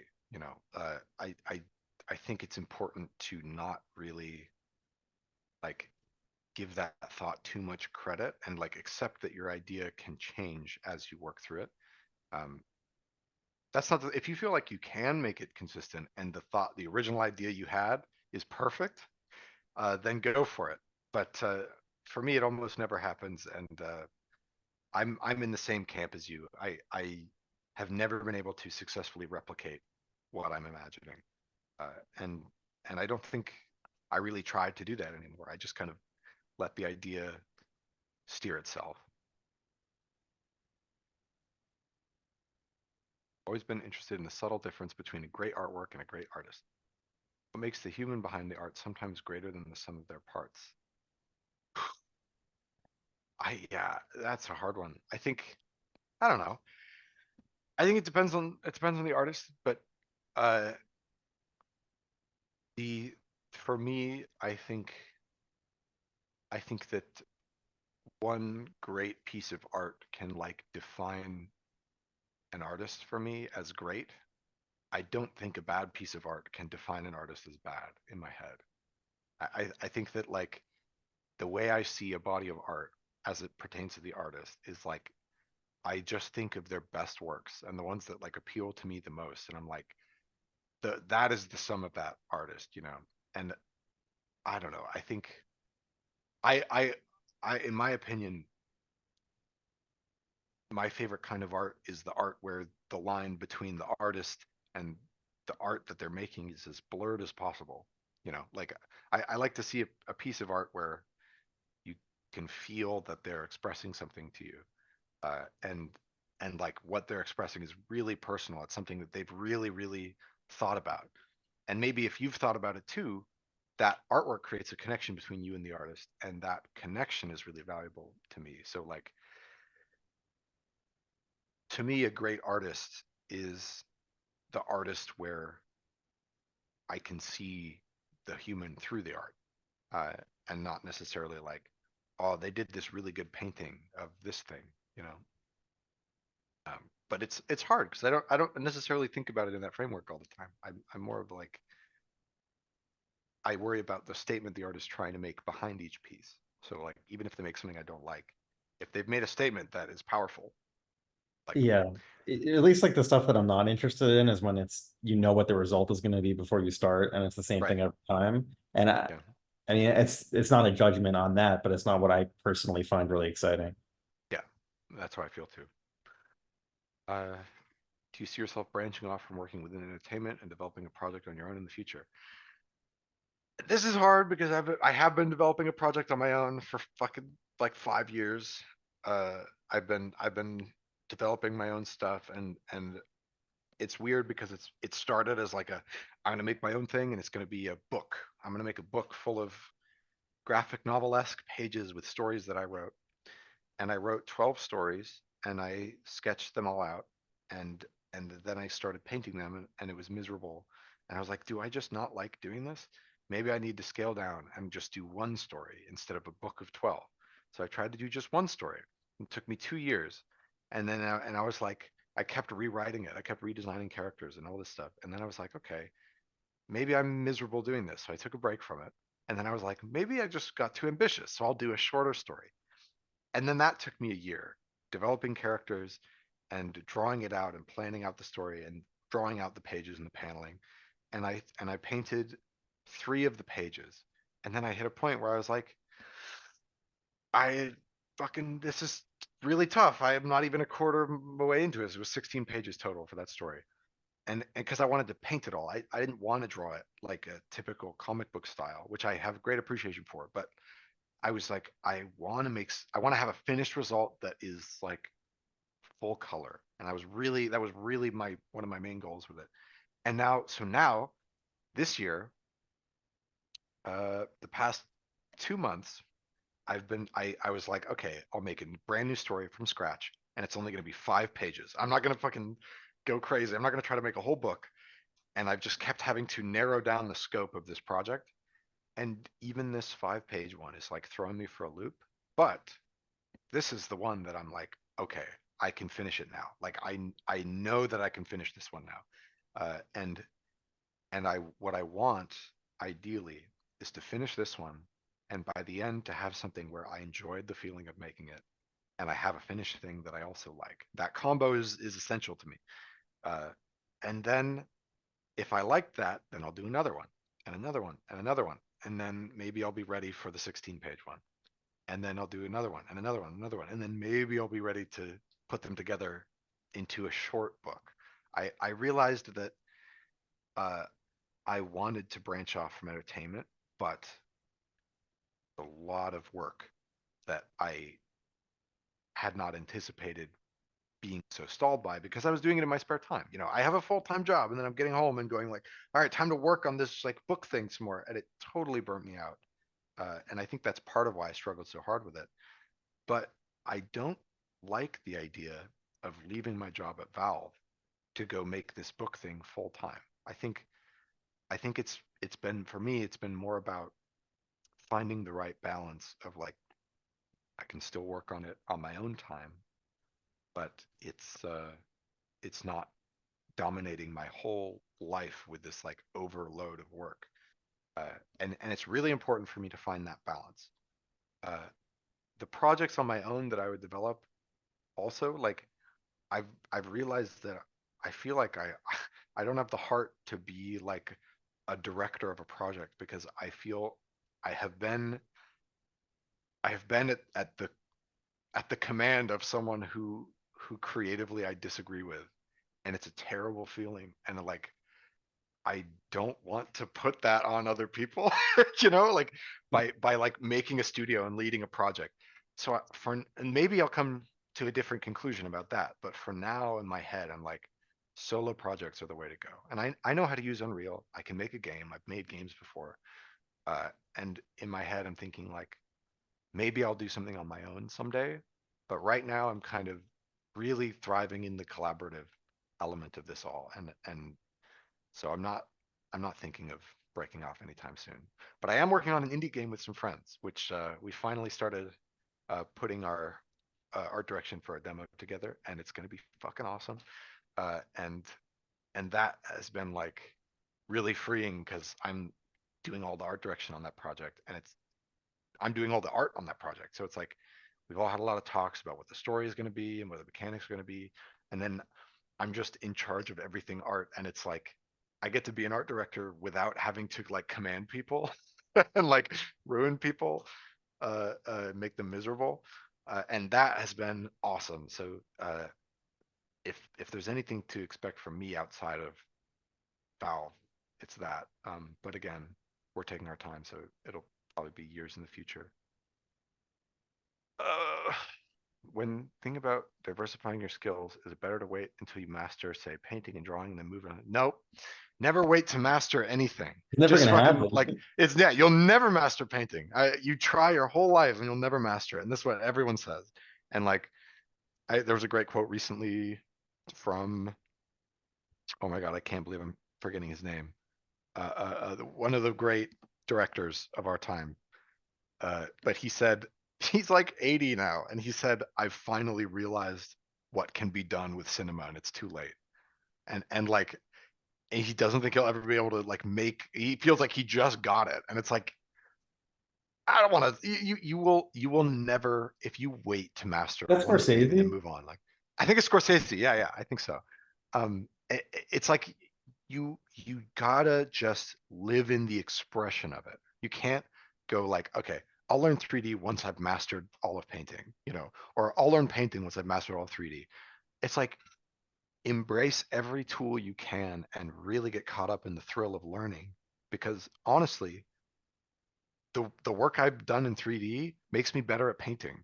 Like the work I've done in painting makes me better at 3D. They all inform each other. So like at the end of the day, mastery, you can consider it like, oh, I can master painting, I guess. But like the idea of mastery is something that is like it's an infinitely articulating set of skills. But those skills don't have to be limited to, oh, it's painting, oh, it's 3D. It's like you can be a master at 3D painting, drawing, writing, music, and you are the master of combining all those things together in a way that feels like you know, in terms of like just getting a grip of the fundamentals, uh, which is, that I would consider an easier step to take than full mastery. Even that, I think you will learn better if you embrace different tools and like and different creative tools that enable you creatively. You will learn better when you embrace a lot of them. Uh, and so honestly, I would encourage you to use 3D software. I learned Unreal Engine before I knew how to paint or draw. And like the stuff that I've done in game development informs my painting process a lot because it's like I'm thinking about a, a broader abstract goal already. I'm not just thinking about my goal isn't to make a pretty picture. My goal is to encapsulate an idea. And I think that comes from being more open to encapsulate an idea in many different ways. Um, so yeah, I would definitely not wait to master anything. And don't wait to master stuff for a portfolio either. Don't be like, oh, I'll work on this when I'm better at painting. Or like, oh, I have an idea for a painting, but I'm not good enough yet. I'll work on it later. It's like you're okay, not to sound rude, but like our ideas are not like nobody's ideas are that great. Everyone's ideas are kind of lame in one way or another, or great in one way or another. But the point is, like, if you hold off to paint an idea because, oh, I'm not ready to paint that yet. I don't have the skill to paint that yet. It's like most of the time you will come back to that idea when you are ready and be like, oh, I can make a better idea than this. This is like, your ability to develop ideas is also getting better. So like, don't hold off. Just be like, if you have an idea for a thing, you're like, this looks so cool. If I painted it, just paint it. And even if it turns out like worse than you imagined, you have captured that idea in the moment, as opposed to leaving it there, and then your sense of idea gets better, and then by the time you revisit it, you have a better idea anyway. So you just never make it. So it's like if you really are excited about something, just make it. Don't worry about your mastery. Don't worry about how well you can pull it off. Just like try to communicate the idea, um, even no matter what medium it is. Photography, 3D, film, etc. If working without a mentor, how do we improve on our own work?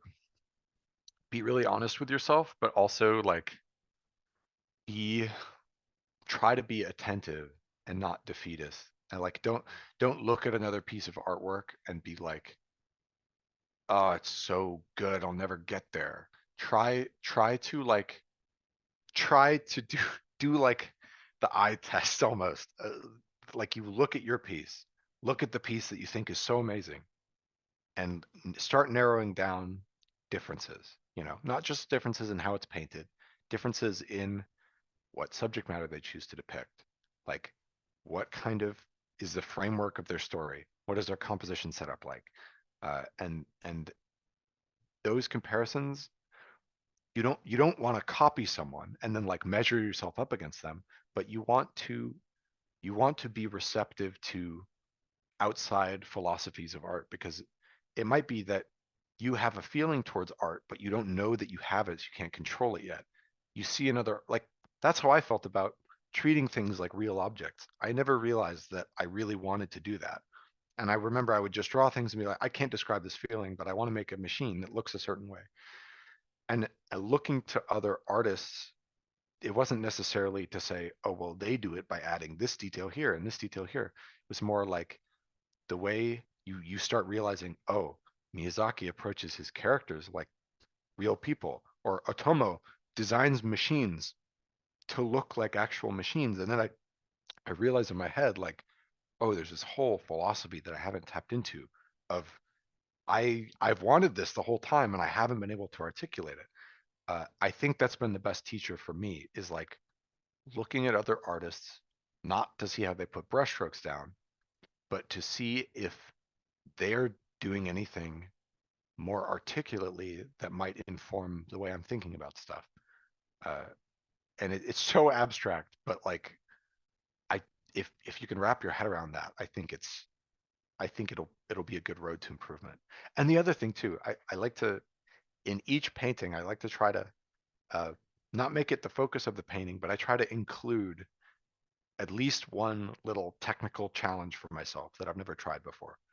So like I want to try painting something with a method I've never tried, or like this painting is going to be in the rain and I want to capture the texture of raindrops over like an aquaphobic surface, and it's a texture I've never really tried to go in depth on. Or I want to render the shit out of this piece. Like with every piece, I'm trying to include some little challenge for myself to get over, but something very digestible. You know, like it could only be one element for me a lot of the time. It's like, oh, I want to make a face that like has a certain likeness, or like and these little achievements they like teach you a bit along the way without turning the whole artwork into a study where you're just like all you're worried about is the learning part. And for me, that's been a really healthy way to improve because it gives me the best of both. I can be expressive, but I'm also like getting technically better every painting, and that has been really fun. Uh, let's see. Have I always been naturally inclined to create characters, concepts, and stories, or did I start to focus on it when I decided to go into the field? I've always been interested in characters, concepts, and stories. I saw an art book for Terminator Salvation when I was in sixth or seventh grade. I think seventh or eighth grade maybe, and I thought it was the coolest shit ever. And I was like, I just need to draw robots now, and I need to draw them doing things in a story. I got super into it, and that bug has never really gone away. I think it's always been there. Um, I think it'd be hard to pivot to it, but I don't know. Uh, am I here with an artist, Gino Zhang? I gotta look them up because I don't know if I am. Usually I don't remember artist names, but I'll remember their work. Uh, sorry, I'm looking at their art station. No, I'm not familiar, but uh, there is nice paintings here. Lots of detail. Yeah, these are great. I would consider myself a fan now that I've seen it, but I hadn't seen it before. Um, Hey, Adrian, recently seeing a lot of 3D concept art. I also use 3D to speed up my process, but I feel like there's a certain forced obligation to do stuff completely in 3D nowadays from Page of ArtStation. My style is complete opposite to this. I'd love to get your opinion on this. Yeah, I've kind of touched on this a couple times, but 3D is another means to communicate an idea, just like painting or drawing or like comic art or illustration or writing or music or whatever. Um, I think that 3D speeds up the process. A lot of the artists posting on ArtStation aren't concept artists though. They're 3D artists. They're like a lot of them are designing from a concept. And a lot of them aren't. A lot of them are just designing for themselves. But because all you see is the thumbnails, it does give the impression like, oh, polished 3D is where it's at. And to be honest, like in concept art, for me, I've never had to. Like the the the 3D that I use now at Valve, I'm not using it for concept art. I'm just like doing the 3D that's in the game. And like that incorporating it into painting has never been very fun for me because I like the puzzle of trying to figure out perspective and how to use brushwork in perspective and what you can kind of cheat and bend with your shapes is like very, very fun for me. So that's why I don't like using 3D.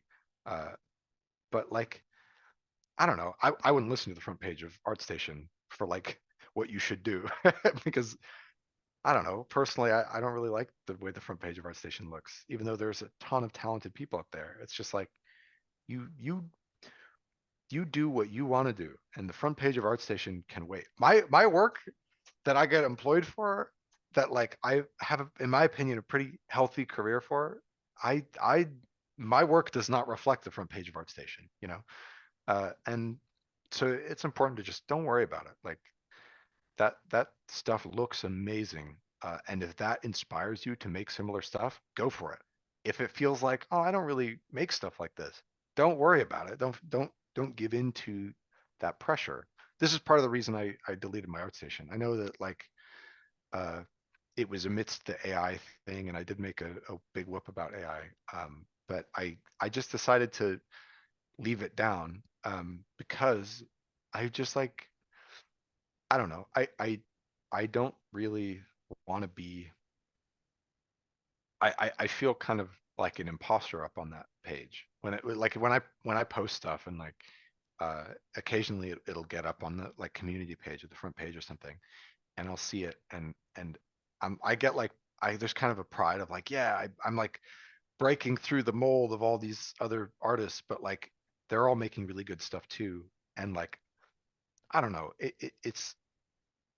it's hard to kind of feel like you're representing yourself in a place that is like consistently feels like it's harmonious against you. It's like everyone in ArtStation has a really nice like harmonious kind of feeling, and then my art always felt like a bit of an imposter, and like and I don't let that feeling affect my art because I kind of have pride in that feeling.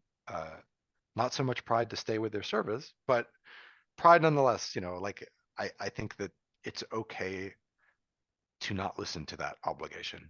And personally, within the industry, I don't feel it. There's plenty of concept artists that just there's lead concept artists that just like don't do any 3D that and don't even do any painting. I know a lot of concept artists that just draw stuff. And like it's more about finding out what you really love and like honing it and you get really fucking good at it. And eventually there's a slot somewhere at some place that'll open up for you and it'll be a nice fit. And yeah, social media makes that really hard because you see so much work that feels like a certain style and makes you feel like, oh, I got to do that style, you know, to get the ground under my feet. But it's the same thing as that, like the mentorship that promises a job. It's like it is appealing to your sense of urgency, but it's not actually giving you a solution to follow that obligation. Uh, I've been really struggling being true to myself. Unfortunately, I started my art journey by targeting a specific studio to find a job, but that really didn't help me grow as an artist.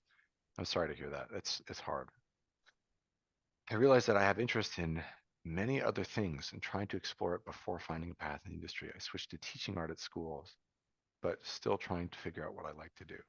I think I don't know, man. I think it sounds like you're in a nice place. Like if you have that teaching job, like it feels probably like a good idea to have some patience with yourself and like you know figure out what that thing is that you really like. And you know I had a coworker at Ready at Dawn who he was really good, and he left the studio and went to teach, and he said and I asked him, or Kunrong asked him why, because the three of us were buddies. Kunrong asked him why, and he said he was like, I'm just tired of trying to be the best all the time. I'm tired of like the competition of seeing these other like painters making amazing stuff, and I just like I'm not it's it's I am approaching it in a way that's not good for me. So he just went to teaching, and then like after a couple of years of teaching, he's like, I just kind of don't know if this is the way I want to approach art. You know, I think I want it to be even more separated from the professional corporate stuff. And so now he's like off the radar. He's just like and then you check up on him on Facebook, and it's like he looks like the happiest person I've ever seen. He's like he's living a very healthy life, and it came from kind of him at one point realizing that the competition that he was a part of wasn't really something he was that interested in. And you know that shift can happen in any direction. It could be a pit like I'm feeling the pivot right now of I'm like having after spending a year at Valve, I'm realizing I'm like, do I just like maybe painting wasn't the thing that I actually wanted to do this whole time? Maybe like it's all about this idea, and like game design is actually more of a way for me to get there than painting. but I'm still not sure. And I think it's okay to give it time for yourself to marinate and like figure out what's drawing you, you know. My first job, I wasn't very happy in. I didn't feel very creatively stimulated. But if you give yourself that patience and like make sure you do extracurricular stuff outside of art, like hang out with your friends and like do a lot of exploring, like play video games, watch movies, go hiking, like find hobbies, like doing stuff like that so that you don't go crazy, like feeling like all you have to do all the time is figure out this direction. Like the sensations of life are very, very compelling and like I think it's important to be patient with yourself and like stew with those for a while, you know. Um, what does building relationships with clients look like for you guys? Any tips? I think Devin, you could probably speak better to this because I don't really do freelance. Um, you try to do good work on time, and then they ask you to do more work after that, and then that kind of builds on itself. Nice. Um, yeah, and then I don't know, maybe they'll recommend you to other people. I don't know if I have a more specific answer Mm, than that. It's kind of been like what Adrian said, where I I don't think I've ever intentionally focused on that. I've focused on like trying to put myself online, and then opportunities have come to me, and I've tried to do a good job with those opportunities and be professional. Um, yeah. yeah.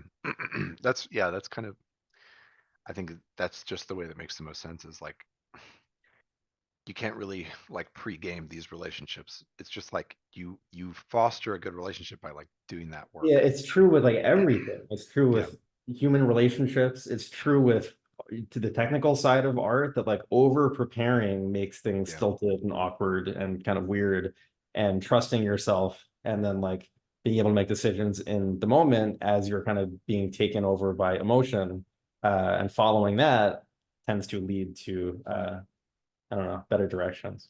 yeah, yeah. I agree. Um, I will say, uh, you definitely want to be very polite with people when things don't work out. Yes. Like you want to leave like if there is an interview that goes in a way that it's like, oh, I don't think either of us want to move forward with this. You want to leave that interview in a way where it's very respectful and you're like if things change, I would love to talk again and see if maybe in the future we can like foster this connection again. And I feel like I've done this many times because like I did this with Play Dead because I really wanted to work there, but like I really like collaborating with people. I'm like I don't want to move to Europe right now. So like if I was open to that kind of adventure, I would have. So the way we ended the conversation was like if you guys still think that I'm a fit in a few years, if I get around to feeling like I want to go to Europe, uh, then would you be open to talking again? And they're like, totally. And like leaving it on that note is extremely important because there's nothing you can do to ruin your chances than like being moody after an interview. Like it's kind of I don't know. I've heard horror stories, and then people are like, yeah, no, because sometimes even the same people, if you fail an interview, they might like come back and be like, hey, I think we did that interview wrong, and we want to give it another shot. You know, I interviewed at Bungie twice, and I failed both times, but it's okay because I think at some point in the future, I think I might still work there because I try to maintain good relationships with everyone there and like just be nice to people and like can like if there's an artist that inspires you, you know, tell them like, hey, your art is really inspiring. I think it's great. And don't worry about whether or not you got rejected from their interview, you know. Yeah. That's a really important one. Not, I know that that's not exactly what the question was about, but it's like it's just something to keep in mind because it is But important. I think it's very relevant. I mean, yeah, Yeah, I yeah, didn't get the job at Bungie after my interview, and I'm freelancing for them now, and yeah. it, talking to the same people who I talked to in the interview. Yeah, Uh, those things change. Like yeah, they totally change. I know it's difficult in the moment, but I think it's important to see interviews as like meeting people and like building connections more than Yeah, like any kind of specific, you know. But yeah, yeah, it's not super easy to do. Um, yeah. Just don't consider the rejection a shut door. You know, it's just like you have to accept that like everyone has a certain slot that they will fit best in somewhere in this industry, and sometimes that slot is gated by time. You know, oh, I can't work at Bungie yet because my interests and their interests don't align right now. You know, um, and there's certain studios that I'm like, I never would have felt like I was able to work here, and they've like approached me and been like, hey, we're working on a new project that feels a lot like your voice, and we want to know if you want to work on it. And I'd be like, you know, that's really cool, but for me, I found a place I'm happy with. So it's like these connections don't always line up, but don't you don't have to consider it like, oh no, I got a rejection email from Valve, so I'm never working there. It's over. Like they're never gonna accept me as my dream studio. It's like I applied to Valve 4 separate times. The first time I was literally straight out of high school, and I was that dumb to think I was like, oh dude, I can work at Valve. I'm good. And I emailed them, and they were like, nope. And I was like, oh. I think and, I think I did the same thing. I remember their page yeah, had like, oh, we want to hear for we yeah, don't list specific things, but like you can reach out to us. I was like, yeah, I could do yeah. that. Yeah. Yeah, and I think I did it 4 times, and I got the same rejection email every time, and I was like, "Oh, that sucks." And then one day they like an artist from Valve like messaged me on Twitter, and he was like, "It's like, hey, have you ever thought of working at Valve?" I was like, "Why, yes, I have Don't four check the times in the Valve past." email. Yeah.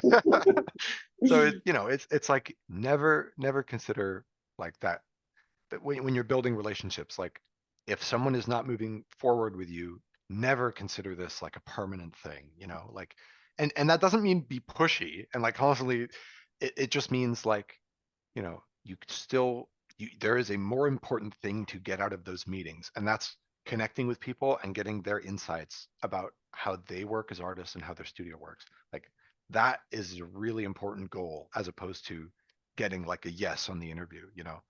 And you know, if that's what you're looking for, you'll get it no matter what. If you're looking for the yes, you have a chance of getting disappointed. So it feels like the better way to approach for me.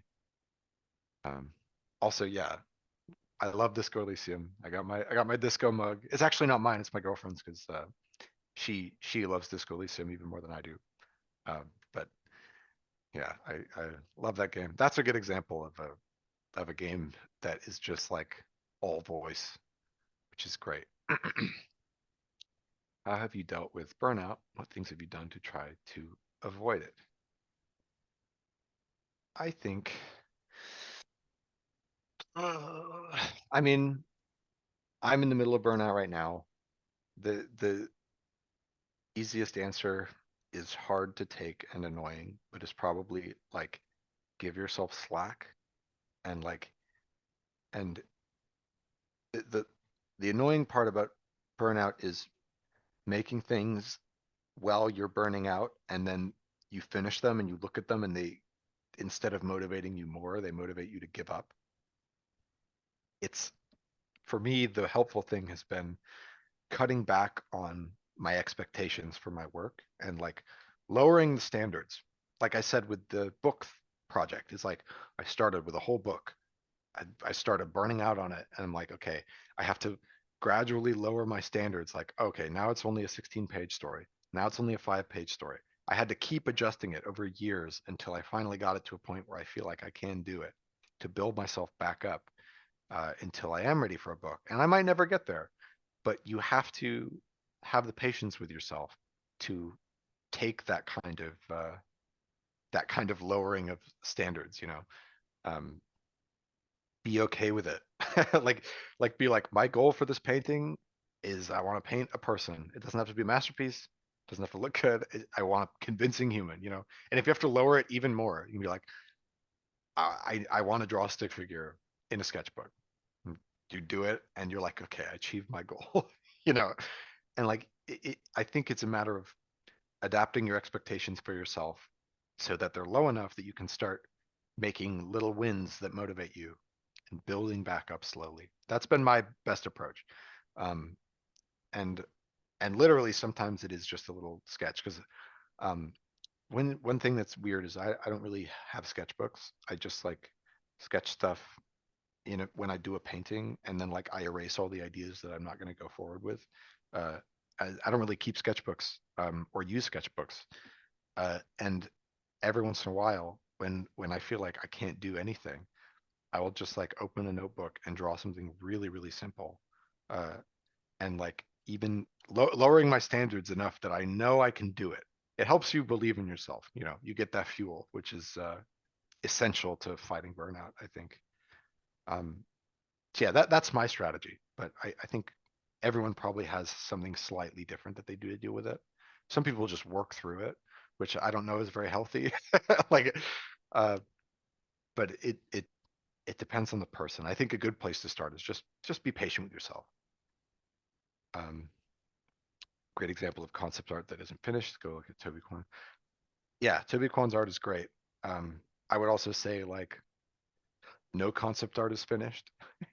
like I would say no painting is finished. You could always go on forever. Uh, in terms of like super rendered illustrations that you see, like splash art and stuff, those are very rarely used as concept art. And like it's kind of welcomed to have some fogginess in a lot of your ideas because uh, being a little more vague like that kind of in some cases it's useless. In some cases it's actually more fun for level designers and game designers to get to interpret it a little bit more, you know, a little more impressionistic. So it's got a the term finished is very uh, vague and flexible. like it I don't know. I consider everything I've ever posted online simultaneously finished and unfinished because I just hate defining stuff that way. Um, but like, yeah, some people can ride the line really nicely where they make something that they don't feel is finished, but everyone else sees it and is like, wow, it feels like a polished, done thing. And that balance is very, very hard to find. But yeah, it's an interesting one. Back to what I was saying about how I approach ideas and how that influences the painting and not vice versa. Do I ever ruin the fun of the whole process for myself near the beginning of a piece that ends up with an unfinished painting? If so, how do I tackle this? Ruin the fun of the whole process near the beginning. Uh, I think, yeah, I have some paintings that I don't finish. Um, and I look back at them later and I'm like, oh, that would have been cool if I finished it, but I don't have to. I can make a new idea. Uh, I I think I just kind of take it in stride. I don't think it's a very like big loss when that happens. You know, I'm just kind of okay with it. like, um, and the good thing is like every time, if the idea is still really good, by the time I feel like I've flubbed the execution, then I can start again. And the idea is where the wealth of the image comes from. So like every time I take another pass at it, I'll have more and more experience at capturing that idea. So honestly, like if I have an unfinished painting, usually I'll try the idea again in some other framework, and it'll work better. And I just I leave the unfinished one. I feel no obligation to finish every painting I start, and that's okay. Uh, and I know like especially as a concept artist, it's important to not have to finish everything because like sometimes you'll spend a long time developing stuff, sketching things, and then you'll like work with 3D artists, and then what you've been working on gets an engine, and you're like, oh, it looks like crap. Looks like crap once I see it moving, or once I see it like from a gameplay perspective, or once I watch a player try to interact with it and they miss it every time. Then you're like, oh, you have to be open to adapt. And I've seen an artist say that because you have to be open to change all the time and see your ideas not work. Because of that, you shouldn't get too attached to any of your ideas. And I think that's a really bad way to interpret that advice. Because I would say the healthier approach is uh, pour your heart into every idea, and accept that it might not be the right fit all the time, and that doesn't reflect on you as a person.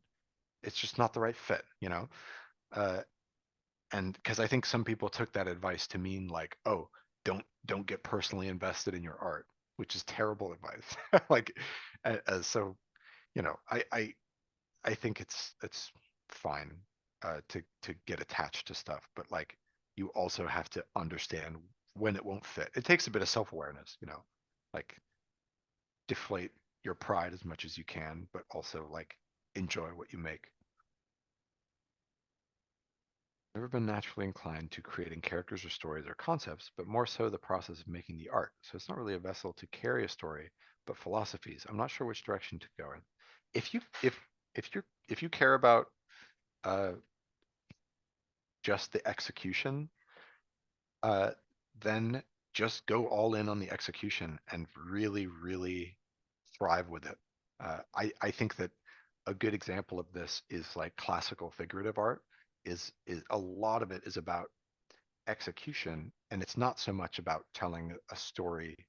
Uh, it's more about the philosophy of how you are depicting the subject matter. There's like this really interesting relationship between a classical figurative artist and their model, um, which I've never trained that way, but like it feels like even though it's about precision and execution, and there's kind of an academic element to it, uh, there is still something emotional you're trying to capture in the action of creating the work, and that is what's important. It doesn't matter if you're telling a story with it. What's important is that you're communicating something, uh, even if even if that something is you're drawing a figure and you're like, the human body is this incredible vessel, this sacred thing that is like beautiful, and the way we fascinate over it is beautiful. Uh, if that is your statement, then you just go, the way you make that statement is go all out on your depiction of the beauty of the human body, you know? Like it doesn't have to have a story necessarily. The story is just the way I come at the ideas, you know? Like if I wanted to reach the same philosophical conclusion as a figurative artist that expresses that love for the human figure and our own fascination with it, I would do so through a story, and I could come up with a story that communicates that idea. But everyone has their way of getting at this thing that is deeper. But even if you're just focused on the execution, the value of the art will come from why are you focused on the execution? You know, like I just really love making a detailed thing. Okay, explore the philosophy of that. You know, like why do you like making something detailed, and how can you double down on that love of detail? You know, I feel like a lot of From Software stuff feels like that. It's like there is an insane amount of detail in world building, and it feels like they they're not necessarily saying something very profound with their story. I mean, in a lot of ways they are, but like not to everyone. And their artists will, in a lot of ways, it seems, will just pour their hearts out into the execution because they have this joy of exploring what it means to fascinate over detail, and like, and that spirit in like all the little satin details and all the embossed like engravings and all this like beautiful detail is like, it's a fascination with execution, but it's not just about the execution. There's an extra thing that they're interacting with beyond that, and that's like, that's how, like, why do they like the detail? They're thinking about that. I can almost assure you they are, because it feels so powerfully there for me. um but yeah, I don't want to gatekeep people who don't like coming up with stories, because uh I don't want people to interpret my love of story as an output for communicating these ideas as Yeah, like, it's just it's an example of a kind of yeah, idea. And exactly, yeah. a visual idea can be anything as long as you care about it and get some kind of excitement about it. Like if you're just taking a walk and you think that a sunset looks nice, like that's something you can take and interpret through a painting and show yeah, you could show a that idea through certain combinations of colors. Like that becomes more about the technical execution of it. So yeah, it doesn't have to be like a narrative or a very traditional kind of story. Yeah. Yeah, it's true. And like that's something I think filmmakers are really good at too, that I've always felt a bit self-conscious about like my thing is I always have to adhere to like a story where there's things happening and like story elements in a setting. And I sometimes wish I could make a piece of art that feels just as compelling to me when it's not necessarily story based. So even from the other side, there's like I don't know. Um, it is just multiple angles at tackling like a fascination over something. Let's see. Uh, do you ever have moments when you're spiraling back to where you've been a couple years back in your painting? I sometimes feel like that whenever I'm trying new stuff out with my art. I'm more aware of the way I approach it, but it still sometimes feel like starting from ground zero.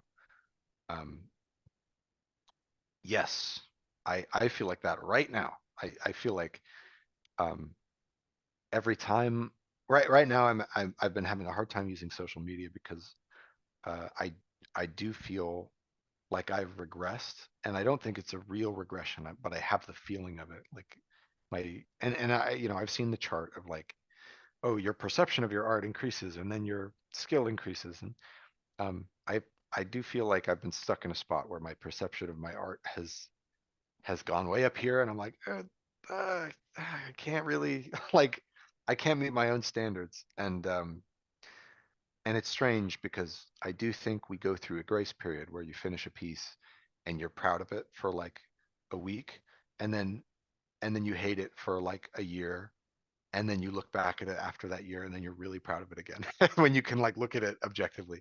Uh, and I think that fools me into thinking that I'm regressing because I see there's you never know how much better your art is getting or not. We're too deep in it to tell, and it's more important to just embrace how your tastes are changing.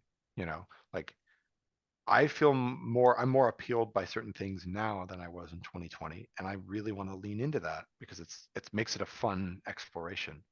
Uh, there is no possible future where you can constantly improve at a constant rate, never plateau, because there is no metric by which you can see that progression. It's like you're always changing, and what you're making is always changing. So uh, I try to think of every painting as a start from ground zero. I've built up skills over time, but they're a little more subconscious, and like I try not to hold myself. I give myself little challenges, but I try not to hold myself to like every piece has to be better because I don't know what better is. I can't really articulate what better means anymore. And that's something I'm really happy about. And so yeah, it's a difficult challenge to tackle, especially on these arcs of your art journey that are multiple years.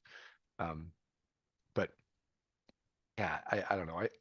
I feel you there where you look back, you feel like you've made a loop, and you're like, wait, I'm at the same level that I was years ago. Um, yeah, I'm not sure exactly what to say other than be patient with yourself. Like uh, and understand that you might think that the work you're doing now in the future is better than the work you did back then. uh, I'm a recent college graduate who knows my work isn't quite industry ready yet. What job would I recommend to work in the meantime while I develop? I i don't know. I would if you don't feel industry ready, uh, be careful about the mastery thing. Don't hold yourself back and go like, oh, I'm not ready yet. I'll wait until I'm ready, because you'll by the time you get that job, even then you won't feel quite ready. When I got my first job, I was like, I don't feel ready for this. And then I just had to go into it. And then every assignment I got on that job, I go, oh God, I'm not ready for this. And then I would roll with it, and every new offer I got, I would go, oh, I'm not ready for this. I'm not ready to be senior. I'm not ready to work at Valve. And then you like roll with it for a bit, and you're like, okay, well, I wasn't ready, and now I'm working with it. You know, uh, there is not really safety. It feels like there would be, but in my experience, there isn't really safety in like waiting till you're ready and then pulling the trigger and like applying to a bunch of studios and stuff.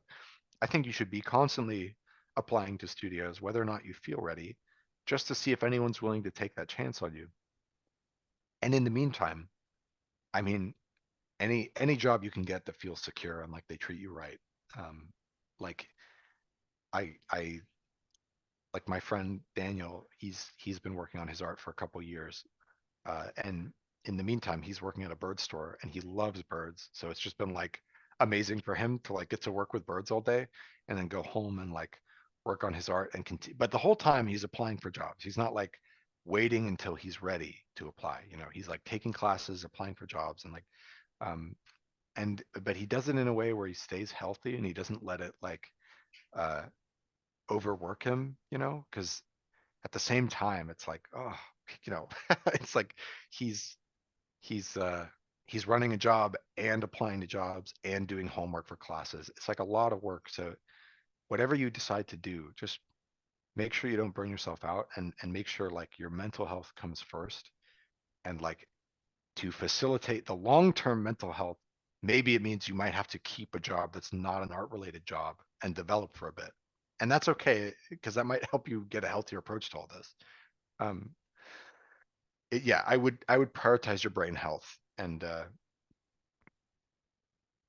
also don't worry about when you're ready. That's my advice.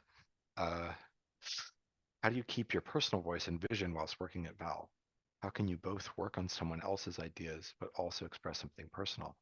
Well, that's the beauty of Valve is that I am working on my own ideas.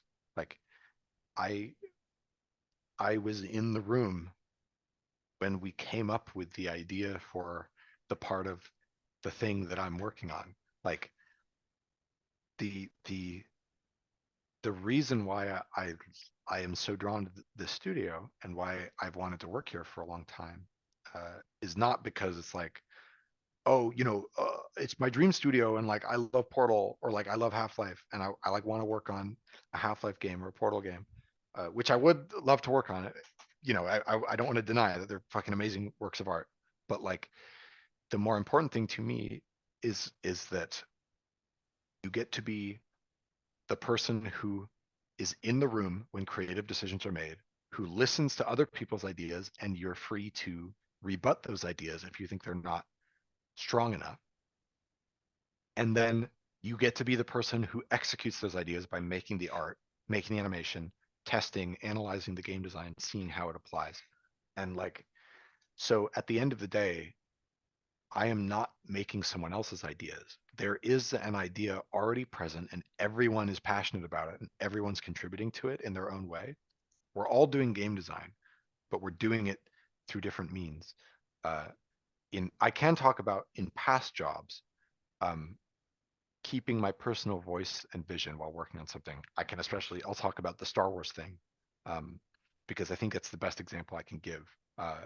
That's kind of realistic, which is that Star Wars, you have a range. There's a spectrum of of studios, and there are some studios where the work you do there will not align with what you would make on your own. And there are some studios where the work you do aligns exactly with what you make on your own. There are some IPs that are the same way.